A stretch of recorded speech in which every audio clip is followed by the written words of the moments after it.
안녕하세요. 저는 워킹맘으로 평일에는 눈꽃을 새 없이 바쁘게 지내고 있는 여성이에요. 남편과 학생 때부터 연애를 하고 결혼을 했어요. 저밖에 모르고 늘 다정다감한 남편은 아니었지만 그래도 책임감이 강하고 올바른 가정에서 자란 것 같았기에 결혼을 결심했어요. 엄마가 돌아가시고 한부모 가정에서 자란 저는 남편을 볼 때 제일 중요시 여겼던 게 가정 환경이었거든요.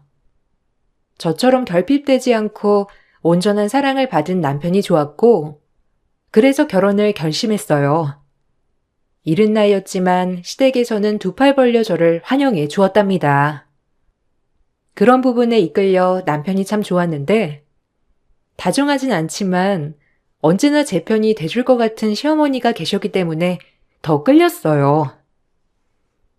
날이 없었는데 이렇게 딸 같은 며느리가 들어오니까 너무 좋다. 우리 앞으로 서로 이해하며 잘 지내보자꾸나. 네, 어머님. 그렇게 말씀해 주시니까 저 역시 너무 감사드려요. 제가 온전히 마음에 드시진 않겠지만 그래도 잘 가르쳐 주시면 배우고 따르도록 할게요. 민수 씨 바르고 멋지게 키워주셔서 정말 감사드려요. 앞으로 제가 딸처럼 어머님께도 잘할게요. 가르쳐 줄 게 따로 뭐가 있어? 네가 어련히 잘하는 거지. 그리고 처음엔 다 못하면서 배우는 거야. 그러니까 너무 부담 갖지 않아도 된다. 우리 서로 그냥 맞춰가면서 살자. 못하면 못하는 대로, 잘하면 잘하는 대로 말이야. 너무 부담 갖지 마. 연애 때부터 절 예뻐하셨던 시어머니셨기에 결혼은 문제없이 진행이 되었어요. 엄마가 없는 저를 시어머니는 안타까워하셨고 결혼 준비를 다 도와주셔서 정말 감사했죠. 그렇게 결혼을 하고 저희는 부부가 되었고 정식으로 남편의 집안에 가족이 되었어요. 가족이 많지 않아서 항상 가족의 정이 그리웠는데 당신이랑 결혼한 것 중에 제일 잘한 일이 어머님을 만난 것 같아. 엄마도 예전에 외할머니가 일찍 돌아가셔서 그때 생각이 많이 나시나 봐. 그래서 더 챙겨주시는 것도 있는 것 같고. 다행히 엄마가 당신을 마음에 들어 하셔서 너무 다행이지. 당신도 마찬가지고. 앞으로 우리 이렇게 그냥 행복하게 살자. 당연하지. 친정 엄마처럼 내가 잘 모실 거야. 어머님 같은 분을 만난 건 3대가 덕을 쌓아도 만나지 못할 수도 있으니까. 항상 외로웠던 삶이라고 생각했는데 결혼을 하고 난 뒤부턴 많은 생활이 바뀌었고 그 생활이 너무 행복하다고 생각했죠. 그로부터 아무런 문제 없이 8년간의 결혼 생활 후 아이도 낳았고 아빠랑 단둘이 살았던 저였기 때문에 결혼하자마자 복작복작한 시댁이 좋아 자초해서 시댁과 함께 살게 된 나날이었어요. 8년의 결혼 생활 동안 모두 다 좋았다면 거짓말이겠지만 절 따뜻이 여겨주는 시부모님께 감사하며 결혼 생활을 지냈어요. 그리고 시동생이 결혼을 하겠다며 동서를 소개한 뒤 모든 일상은 바뀌게 되었죠. 동서를 첫 소개하는 날, 동서는 미국에서 대학교도 나오고 학력도 스펙도 엄청난 재원이었고 좋은 조건을 갖춘 여자였어요. 동서는 첫 만남부터 본인에 대한 자신감이 엄청난 사람이었고 그 모습을 제가 봐도 참 멋있어 보인다고 생각했습니다. 미국에서 공부하느라 결혼이 늦어졌다고? 그래도 이게 다 인연이 되려고 지금에서야 너희가 만났나 보구나. 네, 미국에 한 6년 정도 있었고요. 지금은 업계에서 이름만 대면 알만한 광고 회사에 다니고 있어요. 대행사라고 아시죠? 에이, 내가 그런 걸 어떻게 아나. 그래도 대단하구나. 타국까지 가서 공부하기가 힘들었을 텐데. 난 그저 우리 아들이랑 행복하게 사는 거 그거 하나면 되었어. 여기에 네 형님 될 사람이랑 아주버님이셔. 형제들끼리니까 앞으로 잘 지내길 바란다. 네, 그럼요. 형님, 말씀 많이 들었어요. 앞으로 저희 잘 지내봐요. 종종 행사 때 많이 마주칠 텐데 잘 지내면 좋잖아요. 그래요. 나도 새 식구가 들어온다니 너무 기쁘고 설렜는데 예슬씨라면 잘 지낼 수 있을 것 같아 너무 기쁘네요. 이렇게 동서 사이도 잘 지낼 것 같아 기분이 너무 좋아. 내가 원래 술을 안 먹는데 오늘은 한 잔 마셔야겠다. 너무 기쁘네. 어머님의 그런 시원시원한 모습이 저랑 비슷한 것 같은데요? 어머님, 우리 잘 지내봐요. 제가 정말 잘할게요.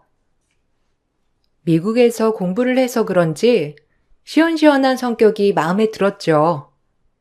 일반 중소기업을 다니고 있는 저랑은 차원이 다른 느낌이었지만 그래도 식구가 된 만큼 정말 잘 지내고 싶었어요. 그렇게 첫 만남을 가진 후 동서는 제 번호를 시동생에게 물어물어 저에게 전화를 하였어요. 신혼살림을 꾸리는데 가구 좀 같이 보러 가자고 전화를 한 것인데 이번 기회야말로 동서와 친해질 기회라고 생각하니 좋은 기회라고 생각했어요. 형님이라고 형님 노릇을 할 것도 아니었으며 그저 좋은 동서지간으로 지내고 싶었거든요. 하지만 동서를 만나는 그날 제 생각과는 전혀 다른 생각을 하고 있는 동서 때문에 상처를 받는 날이 되었습니다. 어머, 형님 오셨어요? 같이 가구 좀 고르면 어떨까 해서 연락드렸어요. 이 가구 어때요? 저희 신혼집이랑 너무 어울릴 것 같지 않나요?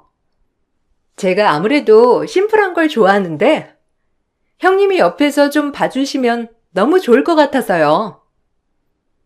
아, 그래. 나야 좋지. 동서랑 이번 기회에 친해지기도 하고. 그 가구 너무 심플하니 예쁘다. 동서네 신혼집이랑 어울리는데? 아, 친해져요? 우리가? 그냥 뭐 행사 때나 모임 때 가끔 보는 거죠. 딱히 저희가 사회에서 어울릴 군번은 아니잖아요? 순간 제 길을 의심했습니다. 사회에서 어울릴 군번이 아니라는 말이 무슨 뜻인지 정말 의아했거든요. 바보같이 그때는 맞받아칠 말이 생각도 안 나고 당황해서 아무 말도 안 했지만 동선의 가구를 봐주는 내내 머릿속에서 사회에서 어울릴 만한 사람이 아니라는 말이 계속 귓가에 맴돌았어요. 그래서 마지막으로 집에 가기 전 이대로 갈 수 없다고 생각해 동서에게 단도직입적으로 물어봤어요. 내가 잘못 생각했기를 바라며 물어본 말이었지만 돌아오는 동서의 대답은 또다시 제 길을 의심케 하는 말들 뿐이라 놀랐어요. 동서, 내가 좀 소심해서 그럴 순 있는데 짚고 넘어가야 할 것 같아서. 혹시 아까 했던 말이 무슨 뜻이야? 사회에서 어울릴 군번이 아니라는 말. 뭐 동서가 어떤 뜻으로 말했는지 알고 싶어서. 행여나 내가 밖에서 만났다면 동서는 쳐다도 안 본다는 건가? 아, 그 말? 뭐, 말 그대로죠. 제가 그냥 솔직하다고 생각해 주세요. 전 미국에서 오래 살아서 그런지 워낙 솔직 마인드거든요. 그래서 그냥 하고 싶은 말은 해야 직성이 풀리는 성격이라. 사실 저 같은 고학력 스펙을 가진 사람을 형님이 마주칠 일이 없잖아요? 남편한테 듣기로는 형님은 그냥 물류센터 격리하고 있다고 하던데 제 주변엔 그런 사람은 없어서. 그럼 그 말이 지금 본인은 잘났는데 나는 못났으니 마주칠 일도 없었다.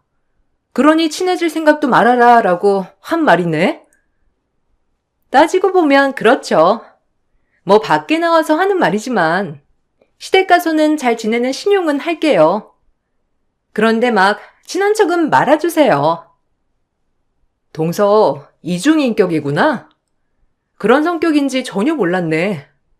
난 또 동서가 가구도 같이 보러 가자고 하길래 동서지간에 우애 좀 다지고 싶어서 그런 줄 알았는데 이렇게 나 초장에 누르려고 부른 거구나?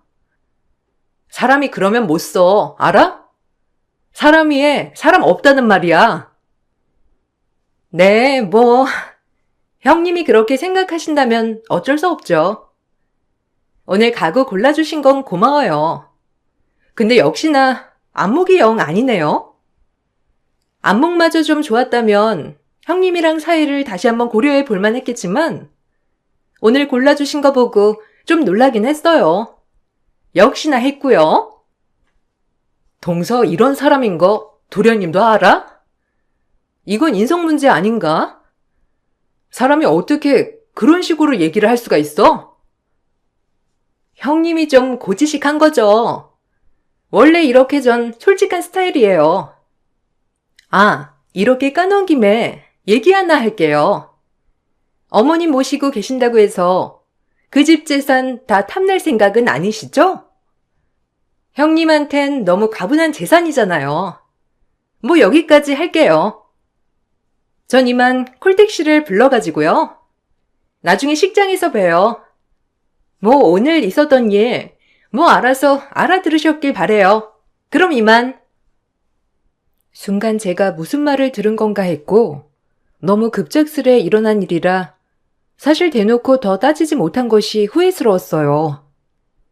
동서는 결혼도 하기 전에 남편네 집 재산 얘기를 들먹이며 저에게 충고를 했습니다. 아무래도 제가 이 집안과 맞지 않는다고 생각한 것 같았고 정말 황당하기 짝이 없지만 겨우 중소기업 격리나 하는 저를 그렇게 업신여기고 무시한 거였어요.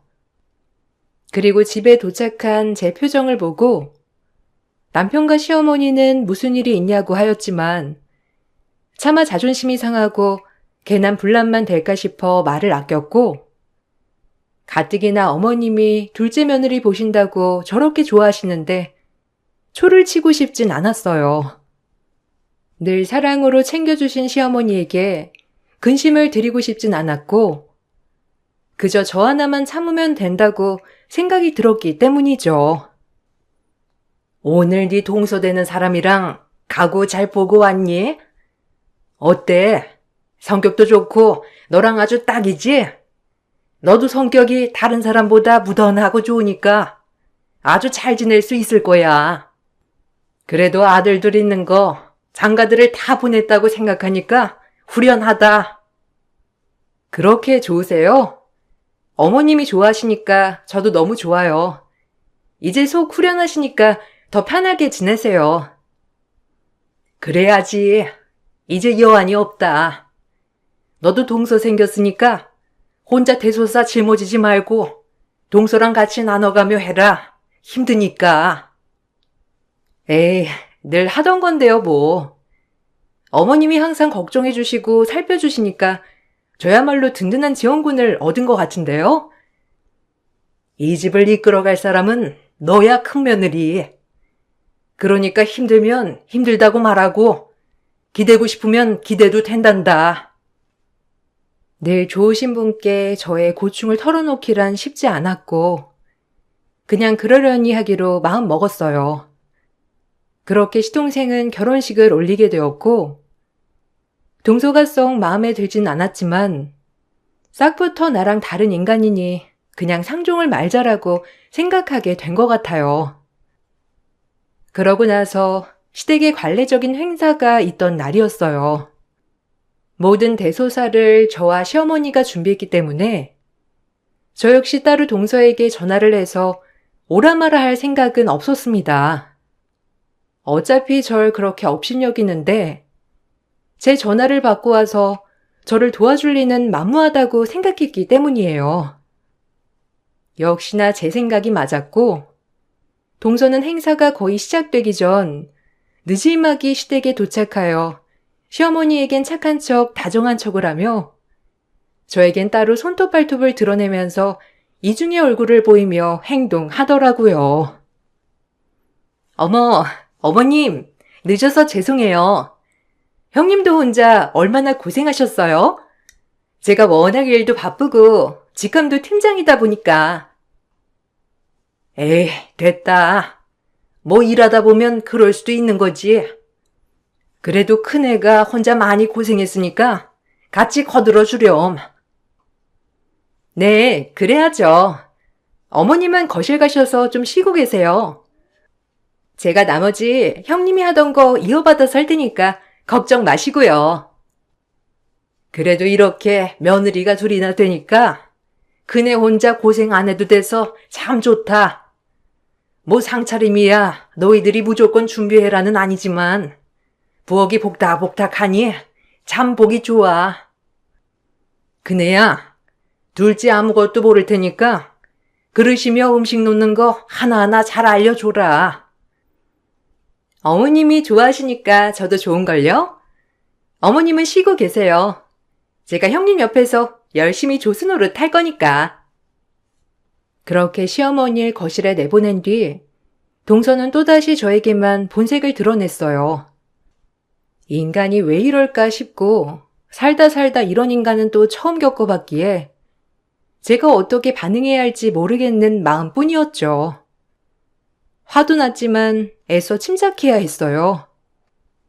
나이도 제가 훨씬 많고 이런 인격장애 인간을 취급해봤자 저에게 돌아오는 건 그저 상처라고만 생각했기 때문이에요. 역시 주방이랑 제일 잘 어울리는 게 형님이군요. 설마 제가 형님처럼 이렇게 일찍 와가지고 거들 거라고 생각하신 건 아니죠? 일반 물류센터 다니는 형님은 모르시겠지만 저같이 직위 있는 사람은 항상 바쁘거든요. 이해하시죠? 내가 동서한테 뭘 바라는 것도 아닌데 뭘 그렇게 나한테 이유를 설명해. 동서한테 바라는 거 없으니까 그렇게 변명 안 해도 되니까 걱정 마. 어차피 동서도 나랑 말 섞고 싶지 않아 하고 나 역시 그런 동서랑 말 섞고 싶지 않으니까. 그런 식으로 얘기하면 마음이 좀 편안해지세요? 저에 대한 자격지심 아니고요. 형님 되는 자리가 정말 존경할 만한 인물이었다면 어땠을까? 이렇게 매일 생각했는데 하필 저와 격이 너무 안 맞는 분이라서 저도 당황스럽거든요. 나 역시 마찬가지야. 이중인격 인간이 내 동서 자리로 들어왔다는 게 참 한탄스럽네. 그저 할 말이라곤 본인의 고스펙 내세워서 앞사람 깔아뭉개는 그런 동서랑 내가 무슨 말을 하겠어. 나도 더 이상 말 섞고 싶지 않으니까 그만 얘기하자고. 이젠 좀 솔직해보세요. 장남이라고 혹시 이 집 재산 꿀꺽하려는 건 아니죠? 저 만만히 봤다간 큰 코 다칩니다. 뭐 눈에 뭐만 보인다더니 겨우 돈 때문에 이러는 거라면 사람 잘못 봤어. 스펙만 좋지 얼마나 없이 자랐길래 돈에 환장을 해? 뭐예요? 속물 아닌 척 하기는. 내가 형님 같은 사람 엄청 많이 봤지. 안 그런 척 하면서 뒤로는 주머니 챙기려고 하는 거. 정신 차려. 나이도 어린 게 벌써부터 돈돈 해대는 꼴이라니. 동서의 이런 속물근성 진짜 대단하다. 말이 다 안 나오네. 제가 이렇게 단칼에 말을 자르자 동서는 아주 어이없어 하였고 그나마 제 묵은 채증이 내려가는 것 같았습니다.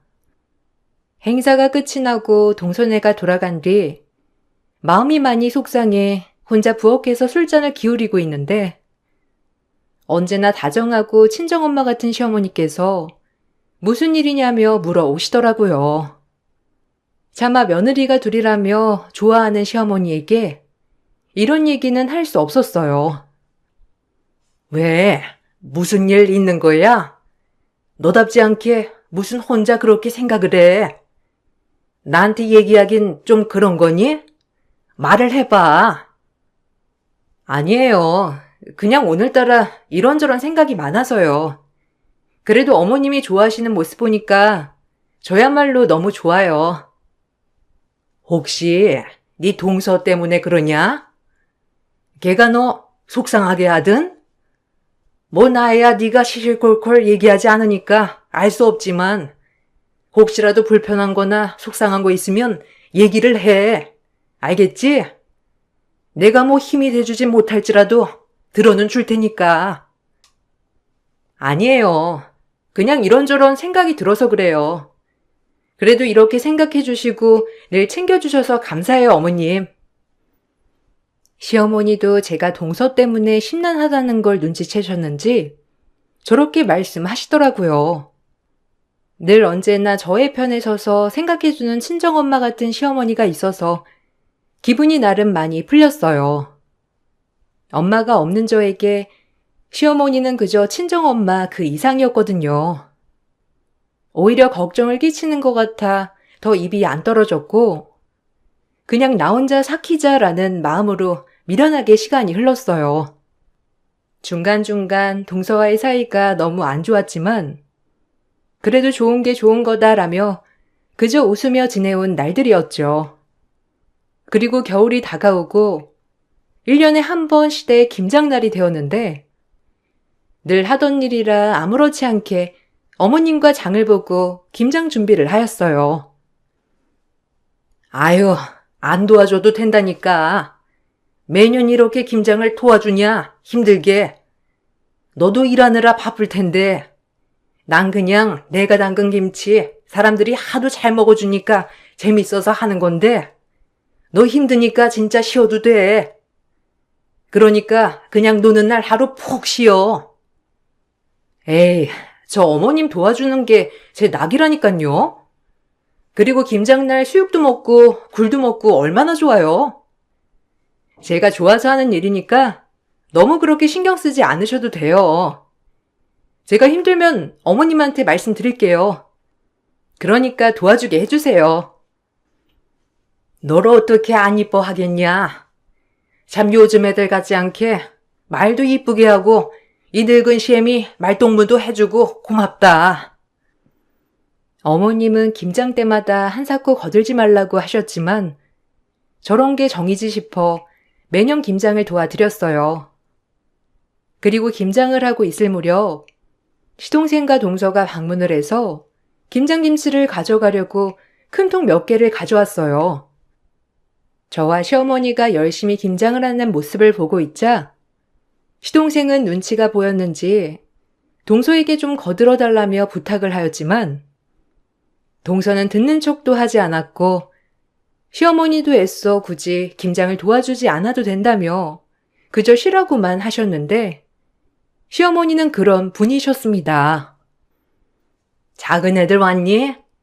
여기 통 두거라. 김장김치 가져가서 김치냉장고에 두었다가 두고두고 먹으면 맛있을 거야. 네, 어머님, 잘 먹을게요. 지금 먹고 있는 김치도 진짜 맛있는데 나중에 손맛 좀 배워야겠어요. 어쩜 그리 손맛이 좋으실까? 그러지 말고 엄마 좀 거들어줘, 자기야. 뭐 요리도 배우고 싶어 했잖아. 형수님도 힘드시니까 같이 거들면 되겠다. 내가? 나 이런 거 못하잖아.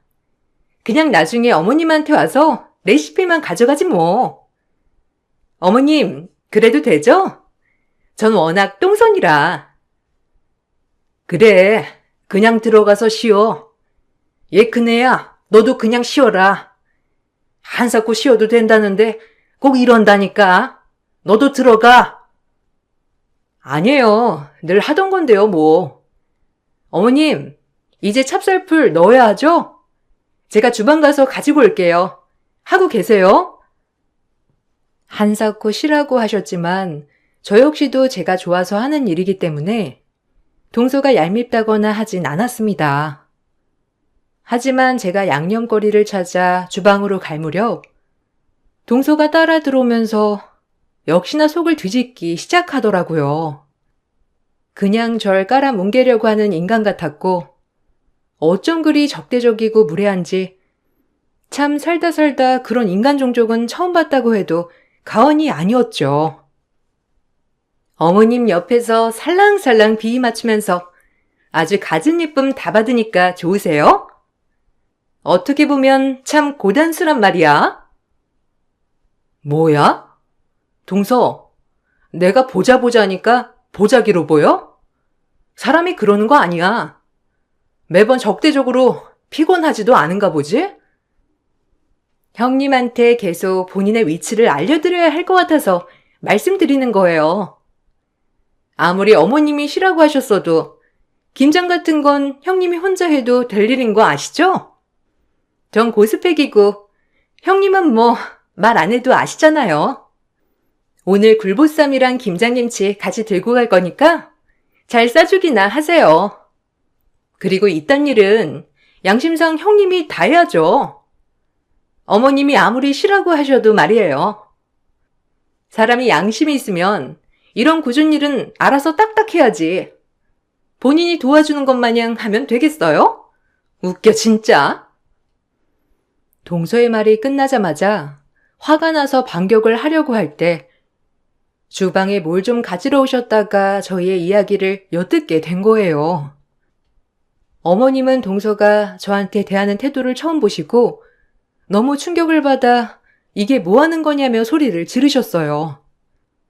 저 역시도 어머님과 오랜 세월 한 집에서 살았지만 이렇게 극대노하시는 모습은 처음 보게 되었습니다. 어머님이 소리를 지르시자 동서 또한 놀란 토끼 눈을 하고 어머님께 애써 변명을 하였지만 어머님한테 통할 리는 만무했고 오히려 그 모습을 보고 어머님은 어디서 거짓말을 하냐며 동서를 호되게 혼냈습니다.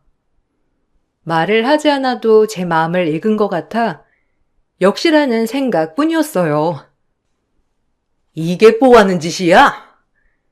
너 여태까지 너네 형님한테 이런 식으로 대하면서 앞에서는 상냥한 척 뒤에서는 호박씨 까고 있었던 거냐? 내가 제일 싫어하는 사람이 이중인격인데 네가 그런 인간이었어? 내 집에 이런 인간이 존재한다니? 어머님, 그게 아니고요. 아까 형님이 계속 어머님 도와드리면서 저보곤 하는 것도 없냐고 하시길래 저도 모르게 말이 그렇게 나갔던 거예요. 제가 설마하니 형님한테 그런 식으로 대했겠어요? 어머님도 참, 노용 푸세요. 오해 푸시고요.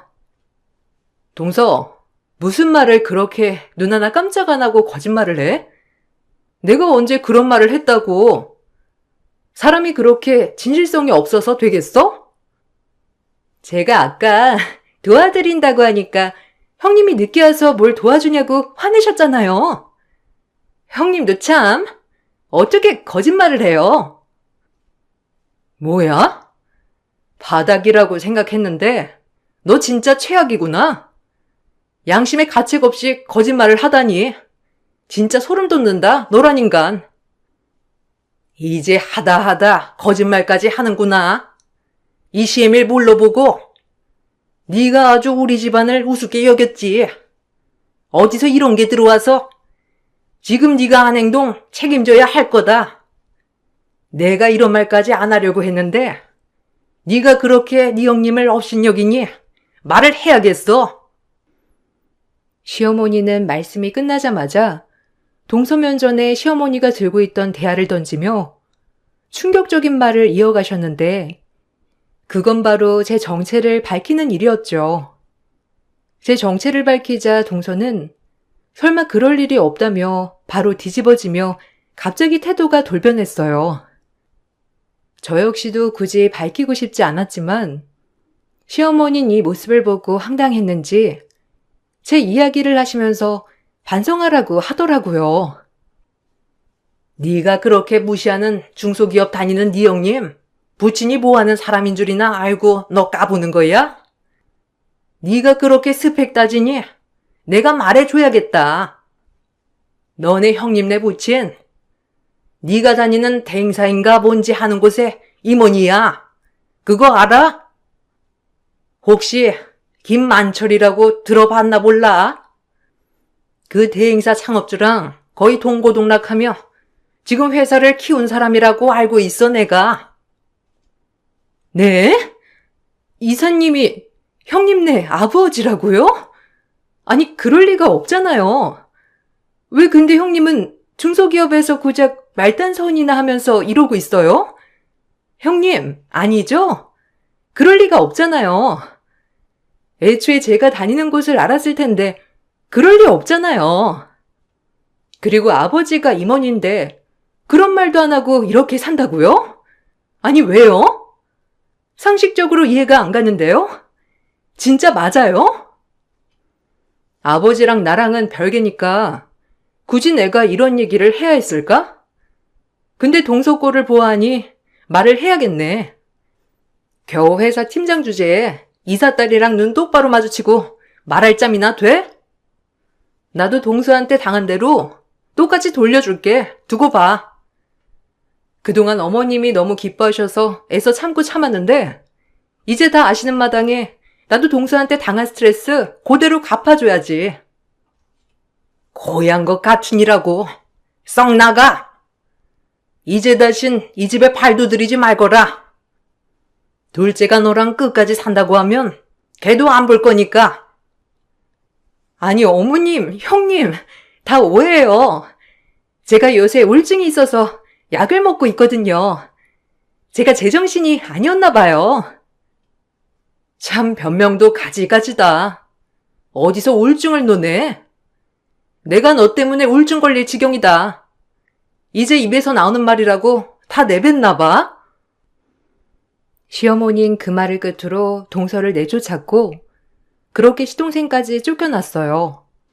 시동생이 동서에게 얼마나 뭐라고 했는지 동서는 저에게 개인적으로 정말 죄송하다며 싹싹 빌었지만 동서가 다니는 회사 이사님이 저희 아빠라는 사실을 알고 빈 것 같은 찜찜함에 용서가 되지 않았죠. 시어머니 또한 상종을 못할 인간이라며 절대 그냥 둬선 안 된다고 신신당부를 하셨습니다.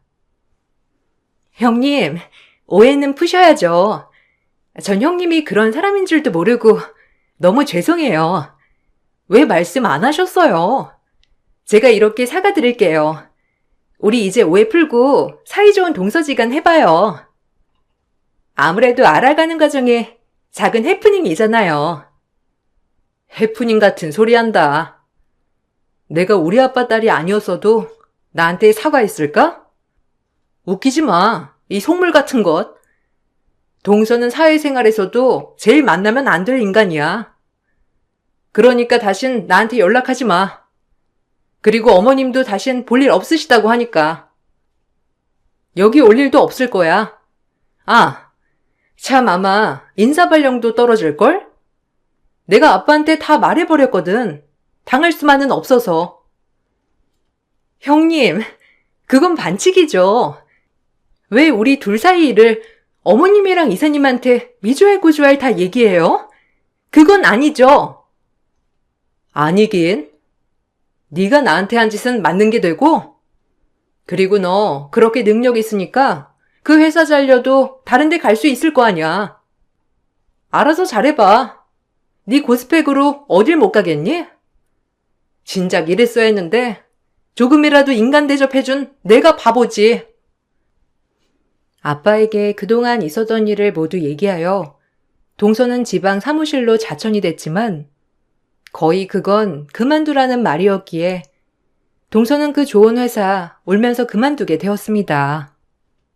정말 다행인 건 회사 내에서도 학벌 가지고 직원들을 얼마나 차별했는지 오히려 자천 얘기가 나왔을 때 사내 블라인드 게시판에 동서의 교활함이 세세하게 적혔다고 해요.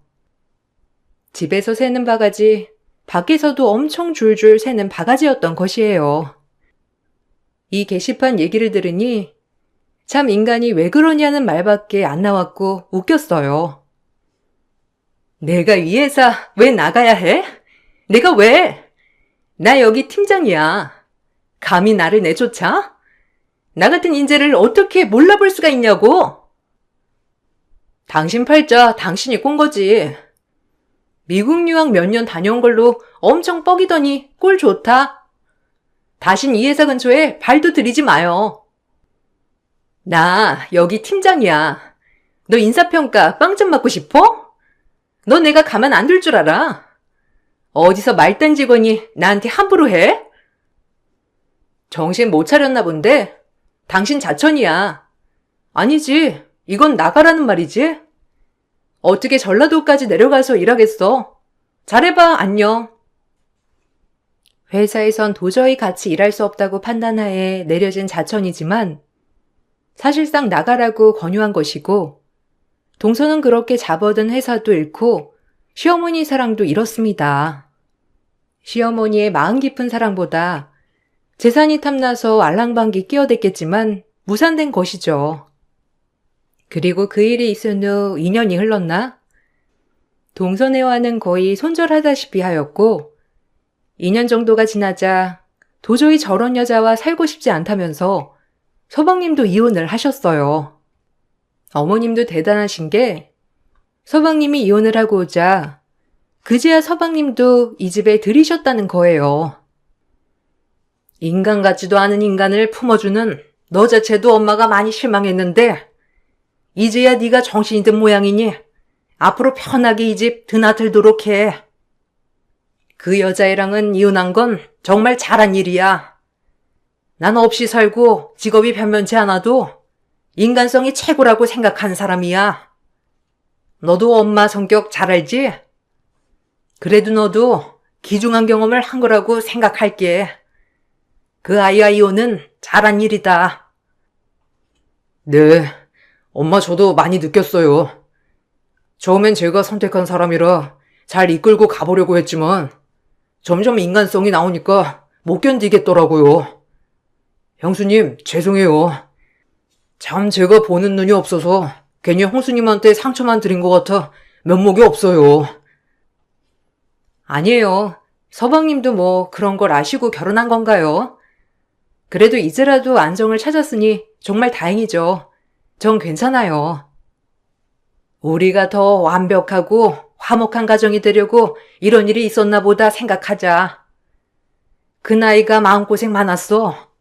그리고 둘째 너도 나랑 네 전와이프 사이에서 힘들었을 텐데 고생 많았고 이제라도 정신 차려서 얼마나 다행인지 몰라. 그러게요. 서방님 고생 많으셨어요. 그 여자랑 2년이나 살기 힘들었을 텐데 그래도 지금 괜찮아 보여서 다행이에요. 동서는 결국 좋은 회사에서도 쫓겨나고 시동생에게 이혼까지 당했어요. 재산 분할을 주장했지만 결혼 후 재산에 일조한 금액도 없었을 뿐더러 모든 재산은 어머니 명의였기 때문에 땡전 한 푼 받을 수 없었답니다. 그리고 서방님에게 듣기론 지금은 아주 작은 출판사에서 일을 하고 있다고 하는데 거기도 계약직으로 그나마 버티면서 일하고 있다고 했어요. 미국 유학까지 다녀온 동서는 성격과 인간성 하나로 모든 걸 다 잃은 셈이에요. 집안 형편도 그저 그랬던 동서였기 때문에 이혼녀에 작은 출판사를 다니는 동서는 본인의 기준으로 재산이 많은 남자와 재혼을 하는 것이 사실상 쉽지 않은 거였죠. 애초에 제 길을 누르고 자존감을 챙기려다 모든 걸 다 잃고 새가 된 동서가 되었답니다. 사실 지금 생각해도 어머님에게 참 감사하다는 생각이 들어요. 그래도 이렇게까지 단번에 동서를 내치기가 쉽지 않았을 텐데 너무 감사한 마음이 든답니다. 전 그 일이 있은 후에도 어머님과 친정엄마처럼 잘 지내고 있어요. 오히려 시간이 많이 지나서 더더욱 애틋해졌달까요? 남편보다 시어머니가 좋을 정도로 저희 고부 사이는 매우 특별하답니다. 저희 경험담을 한번 써보았는데 막상 그 일을 떠올리려고 하니 또다시 어머님에게 감사한 마음이 드는 하루예요. 이 글을 마치고 어머님과 데이트나 하러 가야겠다고 생각이 듭니다. 여러분들 마지막 삼복더위 조심하시고 즐거운 하루 보내세요. 감사합니다. 안녕하세요. 저는 몇 달 전에 남편과 이혼하게 된 40대 중반 여자입니다.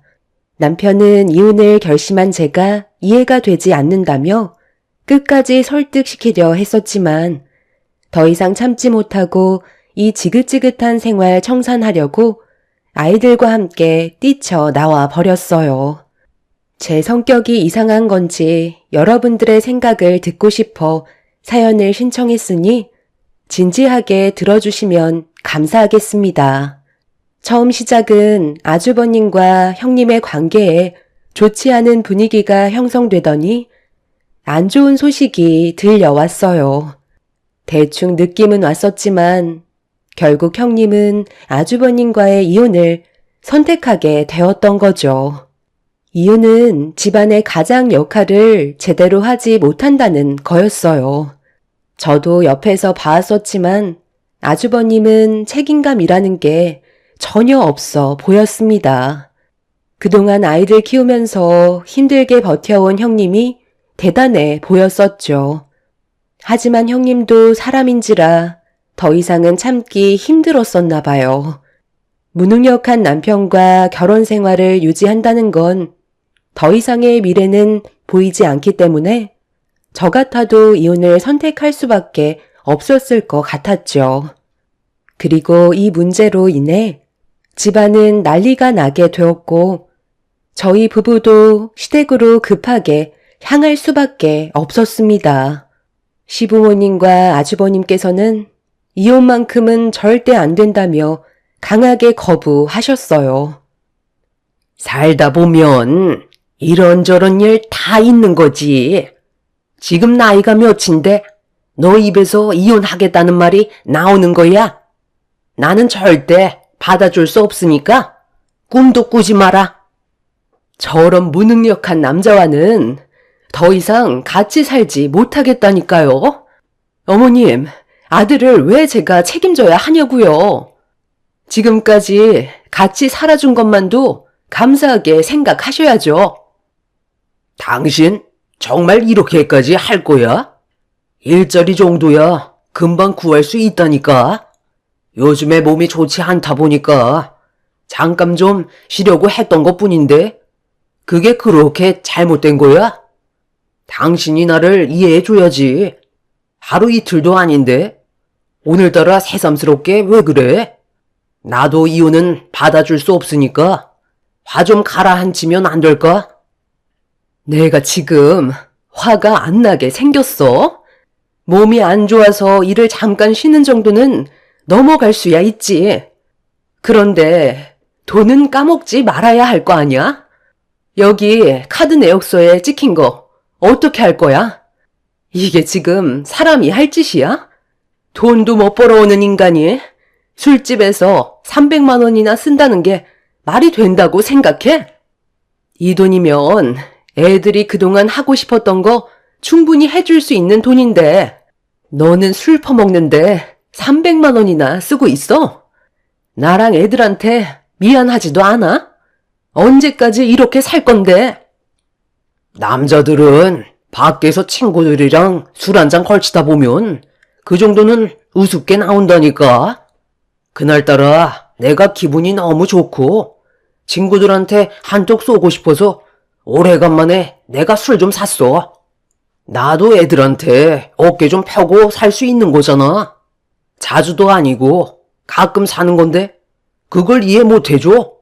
정말 이렇게까지 할 거야? 그래. 집안의 가장이 여러 가지로 스트레스 받고 힘들다 보면 그 정도 쓸 수 있는 거지. 너무 몰아가는 거 아니니?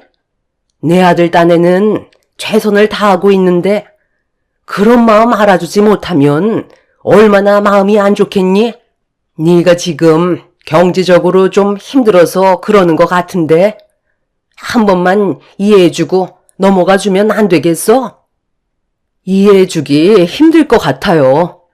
이 사람은 절대 좋은 가장이 될 수 없는 사람이고 경제적으로도 너무 무능력해서 제가 더 이상은 스트레스 받아서 못 살겠어요.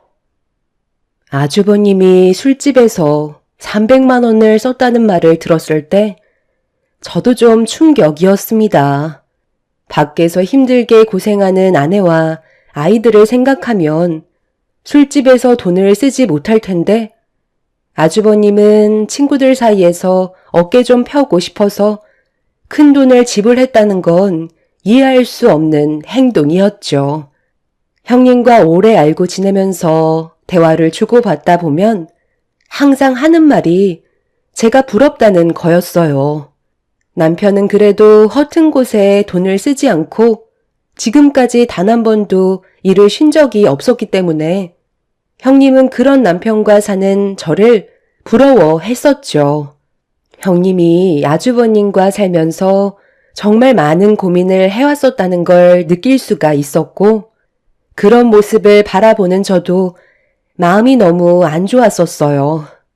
결국 형님을 설득하지 못한 시댁 식구들은 이혼을 해줄 수밖에 없었고, 형님은 더 이상 시댁 집안의 며느리가 아닌 남이 되어버렸죠. 겉으론 표현 안 했지만 잘한 선택 같아 보였어요. 제가 형님 입장이었다면 똑같은 결정을 했었을 테니까요. 그런데 아주버님이 이혼을 하게 되면서부터 예상치 못한 충격적인 일들이 눈앞에 펼쳐지고 말았습니다. 아주버님이 이혼을 하시고 한 3달 정도의 시간이 흘렀을 때 퇴근하고 집에 들어왔는데 문을 열자마자 눈앞에 펼쳐진 건 남편과 아주버님이 이른 초저녁부터 술판을 벌이고 있었습니다. 저는 들은 얘기가 없었기 때문에 많이 당황스러웠고 급하게 남편을 안방으로 불러들였어요. 지금 이게 뭐 하는 짓이야? 나한테 한마디 말도 없이 아주버님을 집으로 들이면 어쩌자는 거야? 그리고 초저녁부터 술을 마시면 어떡해? 오늘은 애들이랑 외식하기로 한 거 잊었어? 지금 당장 가시라고 그래. 내가 계획되지 않은 일들 만드는 거 싫어하는 거 알면서 평소 당신답지 않은 행동을 하면 어떡해? 갑자기 찾아온 걸 어떡해? 그렇다고 무작정 돌려보낼 수는 없잖아. 이혼해서 지금 상당히 힘들어하고 있는 거 당신도 잘 알고 있잖아. 오늘만 좀 이해해주면 안 돼?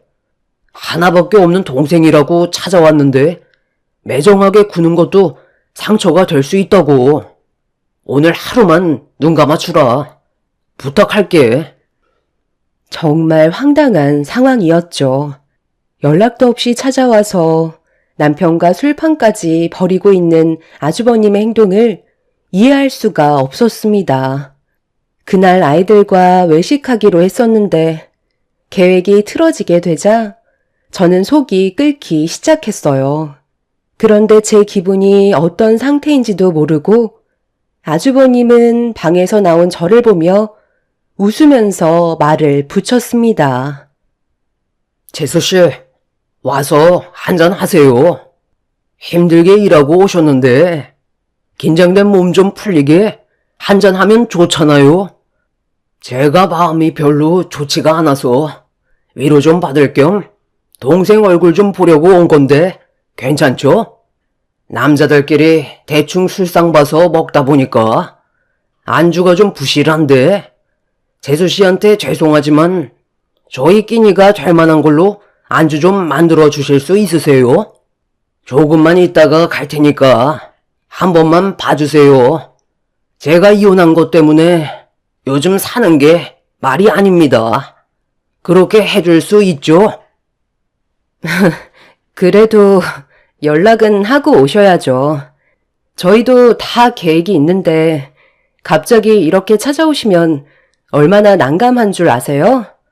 오늘 외식하기로 했었기 때문에 장 봐놓은 것도 없어서 지금 당장 뭘 해드릴 만한 재료도 없기 때문에 냉장고에 있는 것들로 해서 드릴게요. 다음부터는 미리 연락하시고 오셨으면 좋겠어요. 부탁드릴게요. 속에서 천불이 났지만 꾹 눌러 참고 있었어요. 그런데 아주버님은 제가 화를 억누르고 있다는 걸 인지하지 못하는 건지 차릴 게 없으면 배달이라도 시켜달라며 어이없는 말을 꺼내고 있었습니다. 그런데 남편은 분위기 파악도 못하고 배달 음식 책자를 꺼내와서는 아주버님한테 건네주며 먹고 싶은 거 있으면 골라보라고 하길래 저는 남편을 발로 툭툭 쳤어요. 하지만 저를 아예 무시하면서 아주버님과 음식을 고르더니 바로 핸드폰을 들어 주문을 하기 시작했어요. 평소에 하지도 않던 짓을 하는 남편을 보고 있으니 제 속은 더 끓고 있었죠. 결국 그날 외식은 아예 꿈도 꿀 수 없었고 아주버님과 남편이 술판을 벌이는 동안 배달 음식들로 아이들 배를 채운 뒤 저 혼자 다 씻기고 재운 다음 안방으로 들어왔어요. 한참 동안 정신없이 하루 일과를 끝낸 뒤 이제 좀 쉬나 했는데 아주버님이 갑자기 저를 불렀네요. 재수씨, 죄송한데요. 이거 찌개가 좀 식었는데 다시 데워줄 수 있어요? 그리고 술이 좀 모자란데 마트 가셔서 소주 한 5병만 더 사다 줄 수 있죠? 많이 취하신 것 같은데 이제 그만 드시고 들어가셔야죠. 이도 내일 출근해야 돼서 서둘러 잘 준비해야 되거든요. 오늘만 있는 것도 아니잖아요. 아이, 재수씨, 정말 섭섭하네. 제가 놀러 온 게 마음에 안 들어요? 몇 시간 있었다고 벌써 보내려고 하는 거예요. 이혼당해서 얼마나 힘든 시간을 보내고 있는지 알면서 저를 꼭 내쳐야만 되겠어요? 오늘 오래간만에 동생이랑 코가 삐뚤어질 정도로 한번 달랠 생각이었는데 마트 가서 술 좀 사다 주세요. 그래, 오늘만 당신이 이해 좀 해줘. 우리 형이 이런 적 없었잖아. 형수님이랑 이혼해서 얼마나 마음이 안 좋으면 나한테 찾아왔겠어? 부탁 좀 할게. 당신 내일 출근은 어떻게 하려고 그래? 지금도 주량을 이미 넘긴 상태이면서 내일 출근 안 할 생각인 거야? 이제 그만하고 정리했으면 좋겠는데. 아유, 걱정하지 마. 출근하는데 아무 지장 없으니까. 나 아직 멀쩡해. 몇 점만 더 할 테니까 부탁 좀 하자. 오늘은 나도 형 때문에 기분이 안 좋아서 그래. 나는 술을 사올 수 없으니까 이제 그만했으면 좋겠어. 이제 그만 집으로 돌아가 주세요. 시간도 많이 늦었잖아요. 저희까지 생활에 지장이 생기면 안 되잖아요? 아주버님은 자기가 원하는 대로 제가 움직이려 하지 않자 표정이 안 좋아지기 시작했어요. 저도 이미 참을 만큼 참아왔었기 때문에 화가 난 얼굴로 아주버님을 노려보고 있었습니다. 툭 건들기만 해도 터지기 일보 직전이었기 때문에 남편이 그만 정리해주길 원했는데 술이 취해서 제 마음을 전혀 모르고 있는 건지 남편은 아주버님을 일으켜 세우면서 편의점에 가서 몇 잔만 더 하다가 들어가는 걸로 하자고 불난집에 부채질을 하고 있었어요. 결국 두 사람은 그대로 밖으로 나가버렸고 집에 남겨진 건 비어있는 술병들과 먹다 남은 음식들밖에 없었습니다. 화가 머리끝까지 올라와 버린 상태로 술상을 치운 뒤 잠도 못 자고 남편이 들어오기만 기다리고 있었어요. 그런데 이 사람들이 새벽 5시가 넘어서까지 집에 들어오지 않고 있더라고요. 전화를 해봤지만 이미 꺼진 지 오래되었죠. 결국 동이 트고 저는 잠 한숨 못 잔 상태로 출근 준비를 해야만 했어요. 그렇게 아이들 학교 보낼 준비까지 전부 다 끝낸 뒤 집에서 나서려는데 남편이 정신없이 집으로 비틀거리며 달려오고 있었어요. 남편과 말을 섞다가는 저까지 회사에 늦을까봐 나중에 다시 얘기하자며 아이들과 함께 엘리베이터에 올라탔습니다. 저희 아파트가 복도식인데 술을 얼마나 마셨는지 복도에서 술 냄새가 진동을 하고 있었죠. 우리 집안의 균형을 흔들어 버리고 돌아간 아주버님 때문에 그날 시작되는 하루를 완전히 망쳐버려 기분이 정말 좋지 않았었어요. 그렇게 피곤한 상태로 회사 직원들과 아침 인사를 나눈 뒤 회의에 들어가려 하는데 갑자기 남편한테 전화가 왔어요. 저는 회사에 잘 도착했는지 확인하기 위해 전화를 받은 뒤 출근했냐고 물어봤는데 돌아오는 남편의 말은 저에게 충격을 안겨줬습니다. 지금 뭐라고 그랬어? 아니, 술을 얼마나 퍼먹었길래 면허 취소가 나오냐고. 당신 몸 상태는 당신이 더 잘 알 거 아냐. 운전이 안 될 것 같으면 택시를 탔어야지.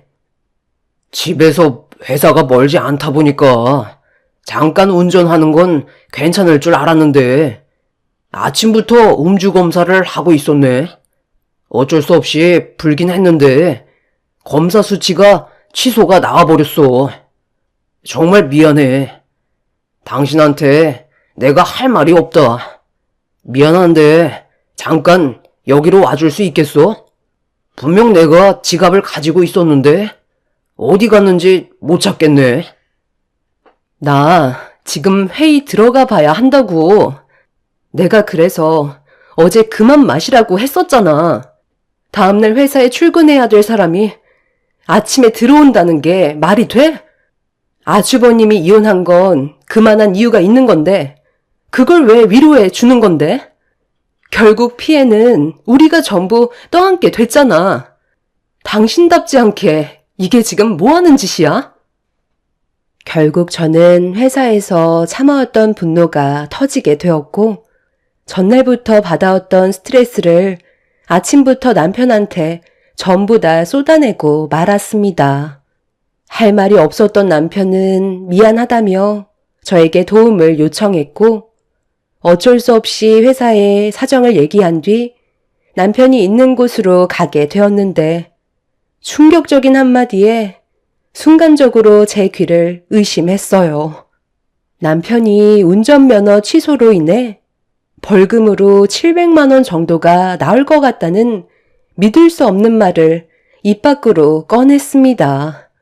저는 예상치 못한 대답을 듣게 된 터라 아침부터 다리에 힘이 풀려 그 자리에서 주저앉고 말았어요.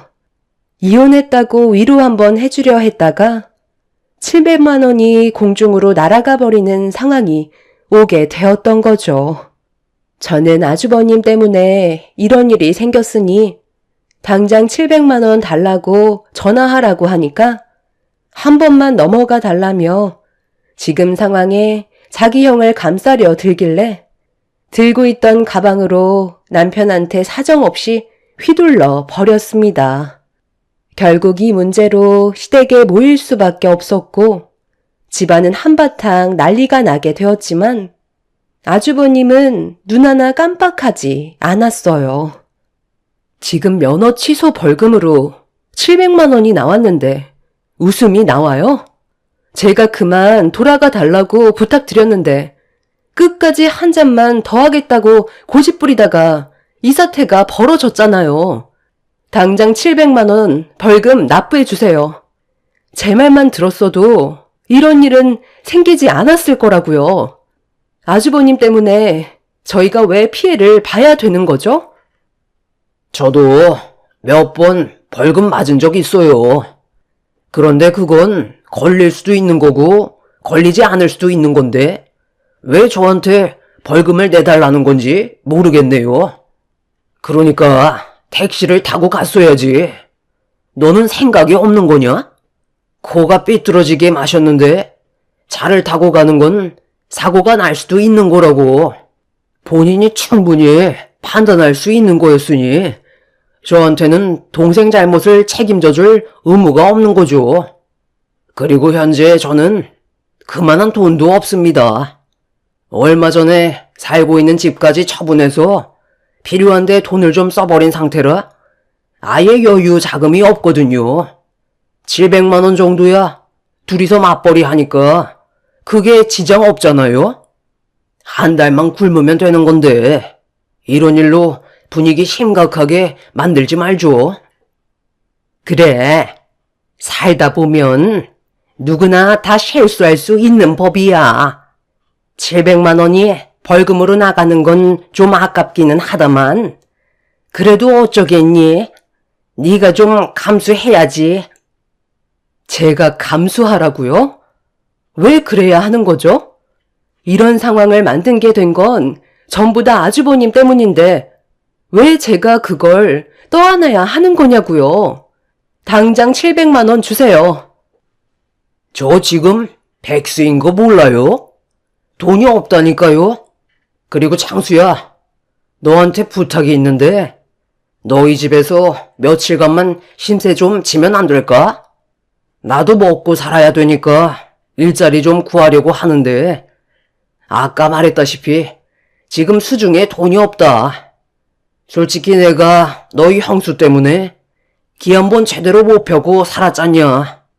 그래서 이혼한 마당에 돈 좀 한번 제대로 써보려고 집 처분한 돈으로 사치를 좀 부렸거든. 친구 녀석들한테도 명품들 좀 사주고 술도 진탕 마셨더니 지금 아예 돈이 바닥이 나버렸네. 이건 재수씨 선물이에요.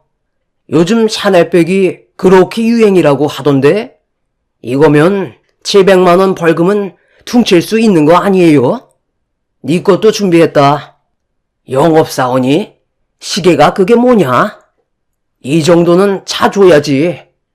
부모님 선물은 진작에 드렸으니 걱정 안 해도 된다. 그리고 저기 쇼핑백에 애들 선물도 있거든. 최신 게임기라 아마 엄청 좋아할 거다. 아주버님, 지금 이게 뭐 하시는 거예요? 돈을 벌지도 않으시면서 돈을 흥청망청 다 써버리시고 저희 집에서 지금 신세를 지겠다고요? 제가 이런 거 받고 싶다고 했어요? 다시 환불하시고 그 돈으로 집을 알아보세요. 저희 집에는 절대로 들어올 수 없으세요. 당신 쓸데없는 생각하지 마. 내가 안 된다고 하는 건 절대 안 되는 거야. 당신 정말 속 좁게 왜 그래? 형이 이제부터 제대로 된 삶을 살아보겠다잖아. 최대한 서둘러서 일자리를 만들 수 있게 준비시켜주면 좋은 거 아니야? 내 말 못 들었어? 그렇게는 절대 안 된다니까. 그리고 어머님 집이 비어있는 방도 많은데 왜 우리 집인데? 애들도 있고 남은 방도 없는 상태라고. 부모님 집에서는 시내도 한참 멀고 지 옆에도 출퇴근하기에는 무리가 있어서 잠깐 재수씨 집에 신세 좀 지겠다는 거예요. 거실에서 생활해도 되니까 걱정 마세요. 아주버님은 할 말이 다 끝났다는 듯 자리에서 일어나더니 짐을 챙긴 뒤 자기 차에 싣고 있었습니다. 저는 절대 안 된다고 했지만 아주버님은 더 이상 제 말을 들으려 하지 않았어요. 상식적으로 이건 아닌 것 같아 결국 흥분을 가라앉히지 못했던 저는 분노를 참지 못한 채 비명을 지르며 감정을 터뜨렸지만 남편은 아주버님의 차에 올라타 버린 뒤 먼저 저희 집으로 출발을 하고 말았네요. 시부모님께선 저보고 이해하라고 했지만 누가 이 상황을 이해할 수 있었겠어요. 대꾸조차 하고 싶지 않아 저도 급하게 차 시동을 걸은 뒤 아주버님 차를 바짝 뒤쫓았습니다. 제가 따라온다는 걸 의식한 아주버님은 따라올 테면 따라와 보라는 듯 속도를 올렸고 결국 저보다 먼저 집에 도착해 이미 자리 깔고 거실에서 TV를 보고 있었어요. 애들은 게임기를 받아서 기분이 좋았는지 저한테 자랑을 하고 있었죠. 애들이 보는 앞에서 화를 낼 수도 없는 노릇이라 속만 타들어가고 있었습니다. 먼저 방에 들어간 남편한테 뭐 하는 짓이냐고 이를 갈며 낮게 깔린 목소리로 물어봤어요. 아이 글쎄, 당신이 좀 이해해 달라니까. 우리 형이 얼마나 불쌍해. 이혼까지 당한 마당에 지금 정상적으로 살아가는 게 가능하다고 생각해? 하루라도 빨리 자리 잡을 수 있게 도와줘야 될 거 아니야. 오면서 차에서 대충 얘기 좀 나눴는데 집안일도 도와주고 우리 생활에 방해가 안 되게끔 최대한 노력한다고 그랬어. 그래서 아주버님이랑 이 집에서 같이 생활하겠다고? 내가 얼마나 불편할지는 생각 안 하는 거야? 왜 당신 생각만 고집하는 건데? 내 입장도 이해해줘야지. 그런 거 하나하나 다 따지고 들면 가족인 의미가 없잖아. 우리가 조금 손해를 봐도 가족이면 좀 더 베풀 수도 있는 거 아니야? 당신 원래 이렇게 속 좁은 사람이었어?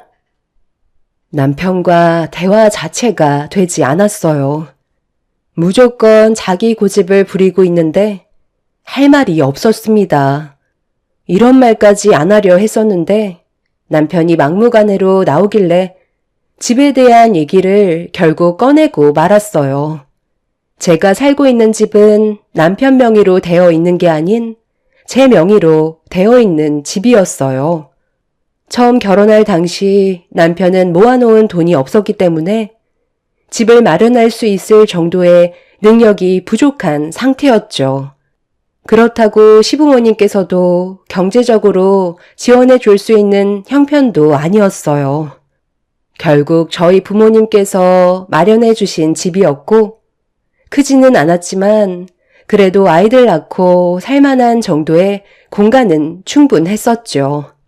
결국 제 집에 대한 권리를 얘기하자 남편은 인상이 일그러지면서 치사하게 나온다며 점점 목소리를 높였습니다.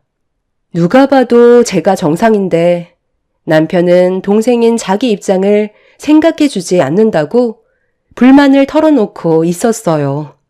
대화가 점점 심각해지기 시작하자 거실에까지 저희 부부가 다투는 목소리가 새어나갔고 아주버님은 저희 부부 싸움을 말리고 싶었는지 노크를 하며 말을 붙여왔어요.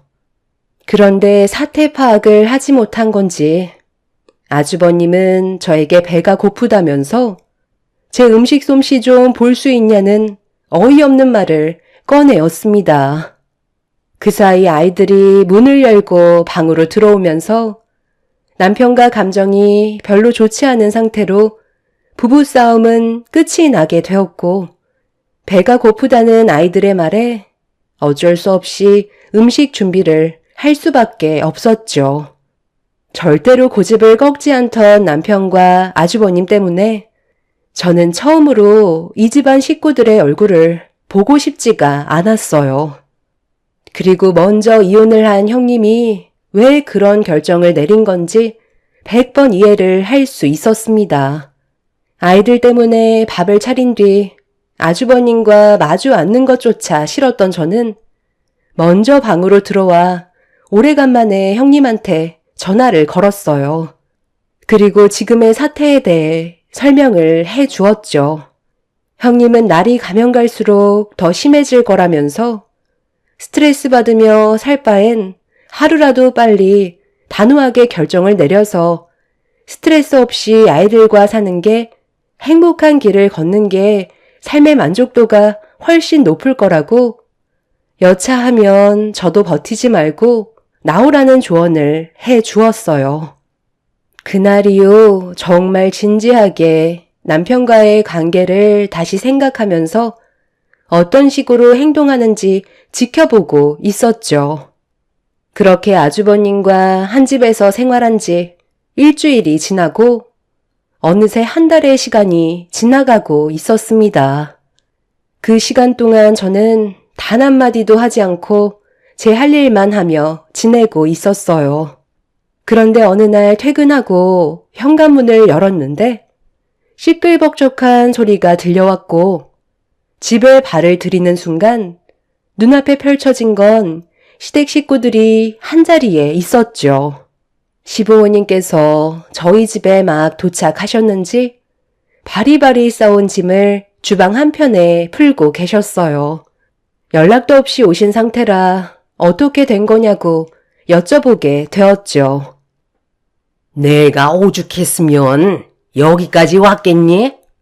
내 큰아들이 하도 반찬 투정을 하길래 도대체 어떻게 먹고 살길래 그런 말까지 나오는 건지 확인 좀 해보려고 오래간만에 좀 들러봤다. 그런데 진짜 냉장고에 죄다 풀떼기밖에 안 보이네. 예, 이건 좀 너무한 거 아니야? 내 아들들이 소새끼도 아니고 반찬들이 이게 뭐니? 그거라도 내어주는 걸 감사하게 생각해야죠. 지금 어떤 상황인지 모르시는 것도 아니면서 저한테 화를 내셔야 돼요? 그래서 아드님 걱정에 반찬 싸우셨나 봐요. 당신 지금 우리 엄마한테 말버릇이 그게 뭐야? 먼 길 오셨는데 고생하셨다는 말이 먼저 나와야 되는 거 아니야? 날이 가면 갈수록 왜 이렇게 실망만 안겨주는 건데? 언제까지 이런 식으로 살아갈 거야? 서로 웃으면서 대화하면 충분히 좋은 분위기 만들어갈 수 있는데 퇴근하자마자 얼굴을 붉혀야 되겠어? 자극하지 말고 그냥 놔둬라. 재수씨가 언제 나를 대접해 주기라도 했냐? 맨날 소새끼 마냥 풀떼기만 씹어먹는데도 눈 하나 깜빡 안 하잖아. 너는 여자니까 아무래도 불편한 점들이 많겠지. 그래도 일자리 알아볼 동안만 신세 좀 지겠다는 건데 네가 이해해주면 가정의 평화가 오는 거 아니야? 왜 이렇게까지 화를 내는 건지 나는 이해를 못하겠다. 오래간만에 고기 반찬들 좀 가져왔으니까 상 좀 차려봐라. 그리고 집안꼴이 이게 뭐니? 청소는 하고 사는 거야? 제가 언제까지 이해를 해줘야 되는 거죠?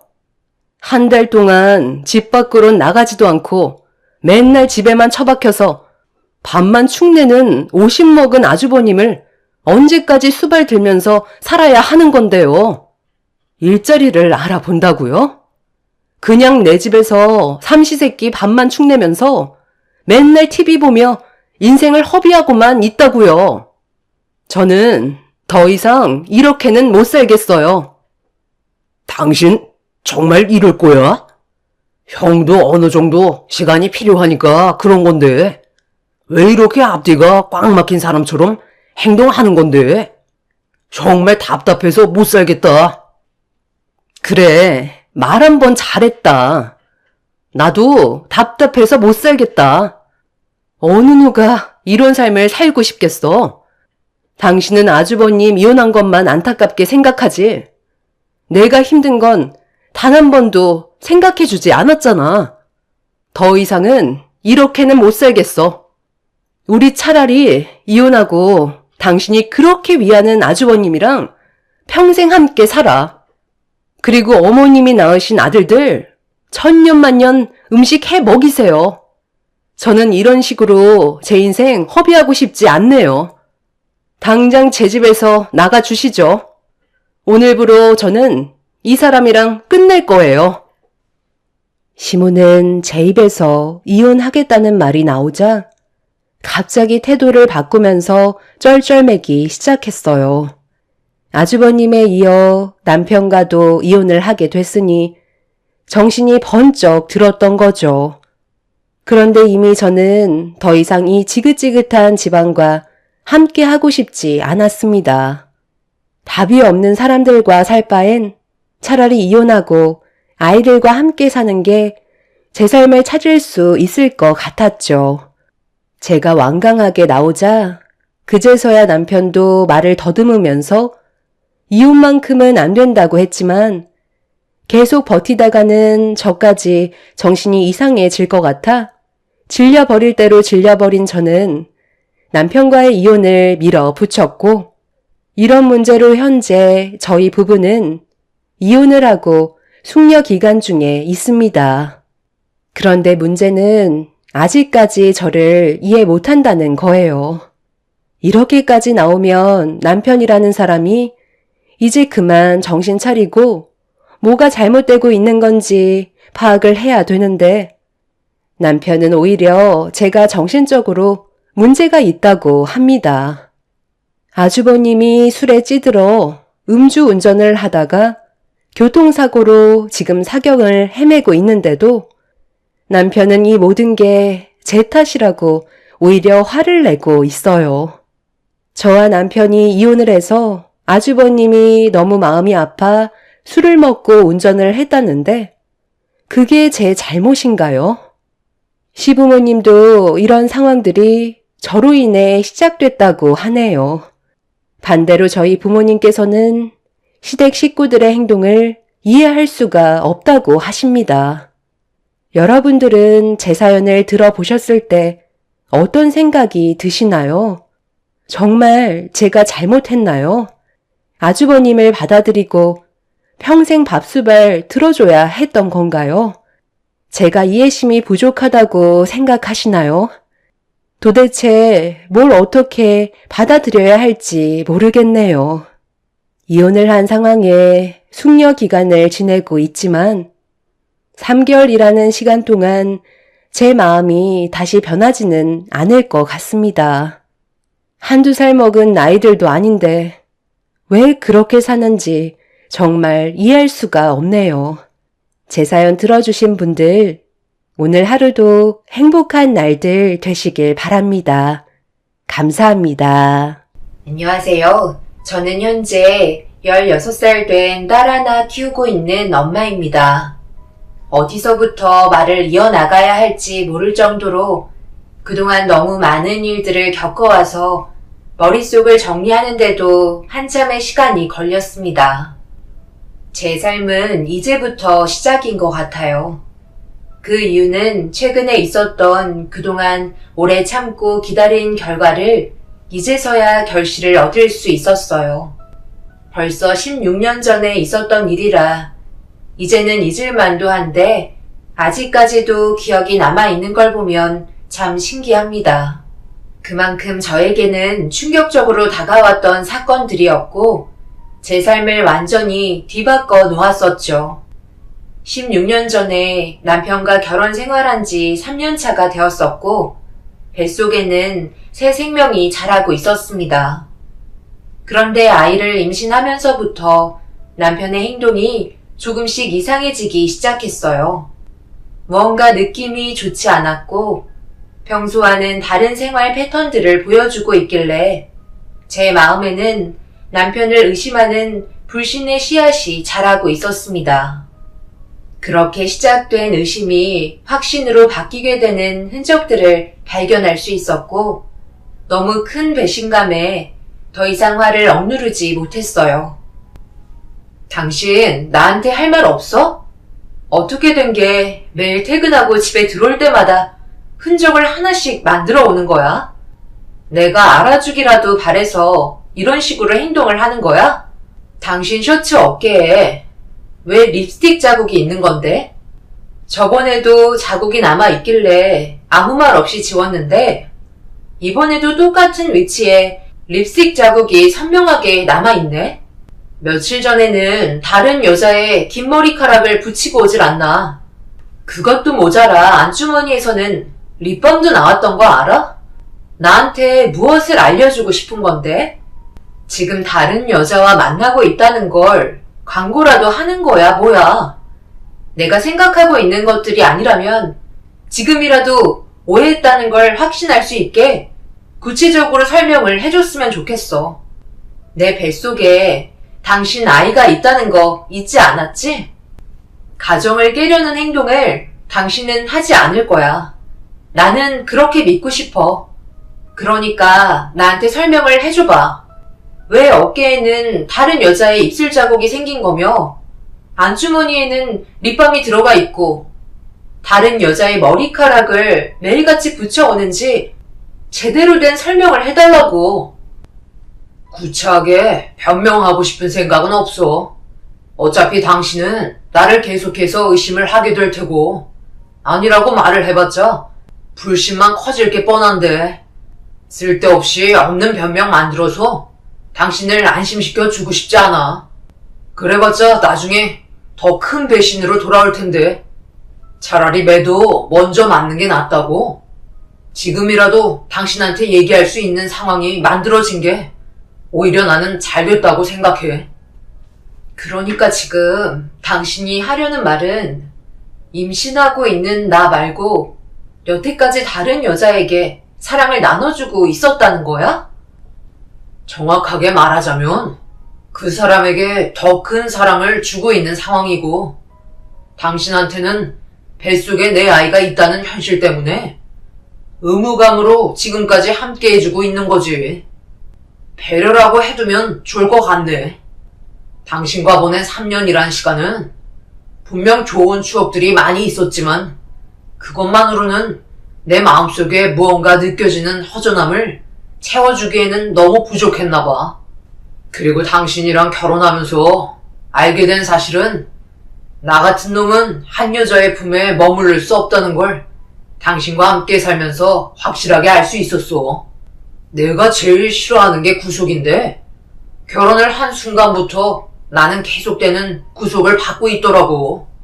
그리고 그런 삶이 지속될수록 벗어나고 싶었고 다른 여자와 만나는 게 내 유일한 탈출구였지.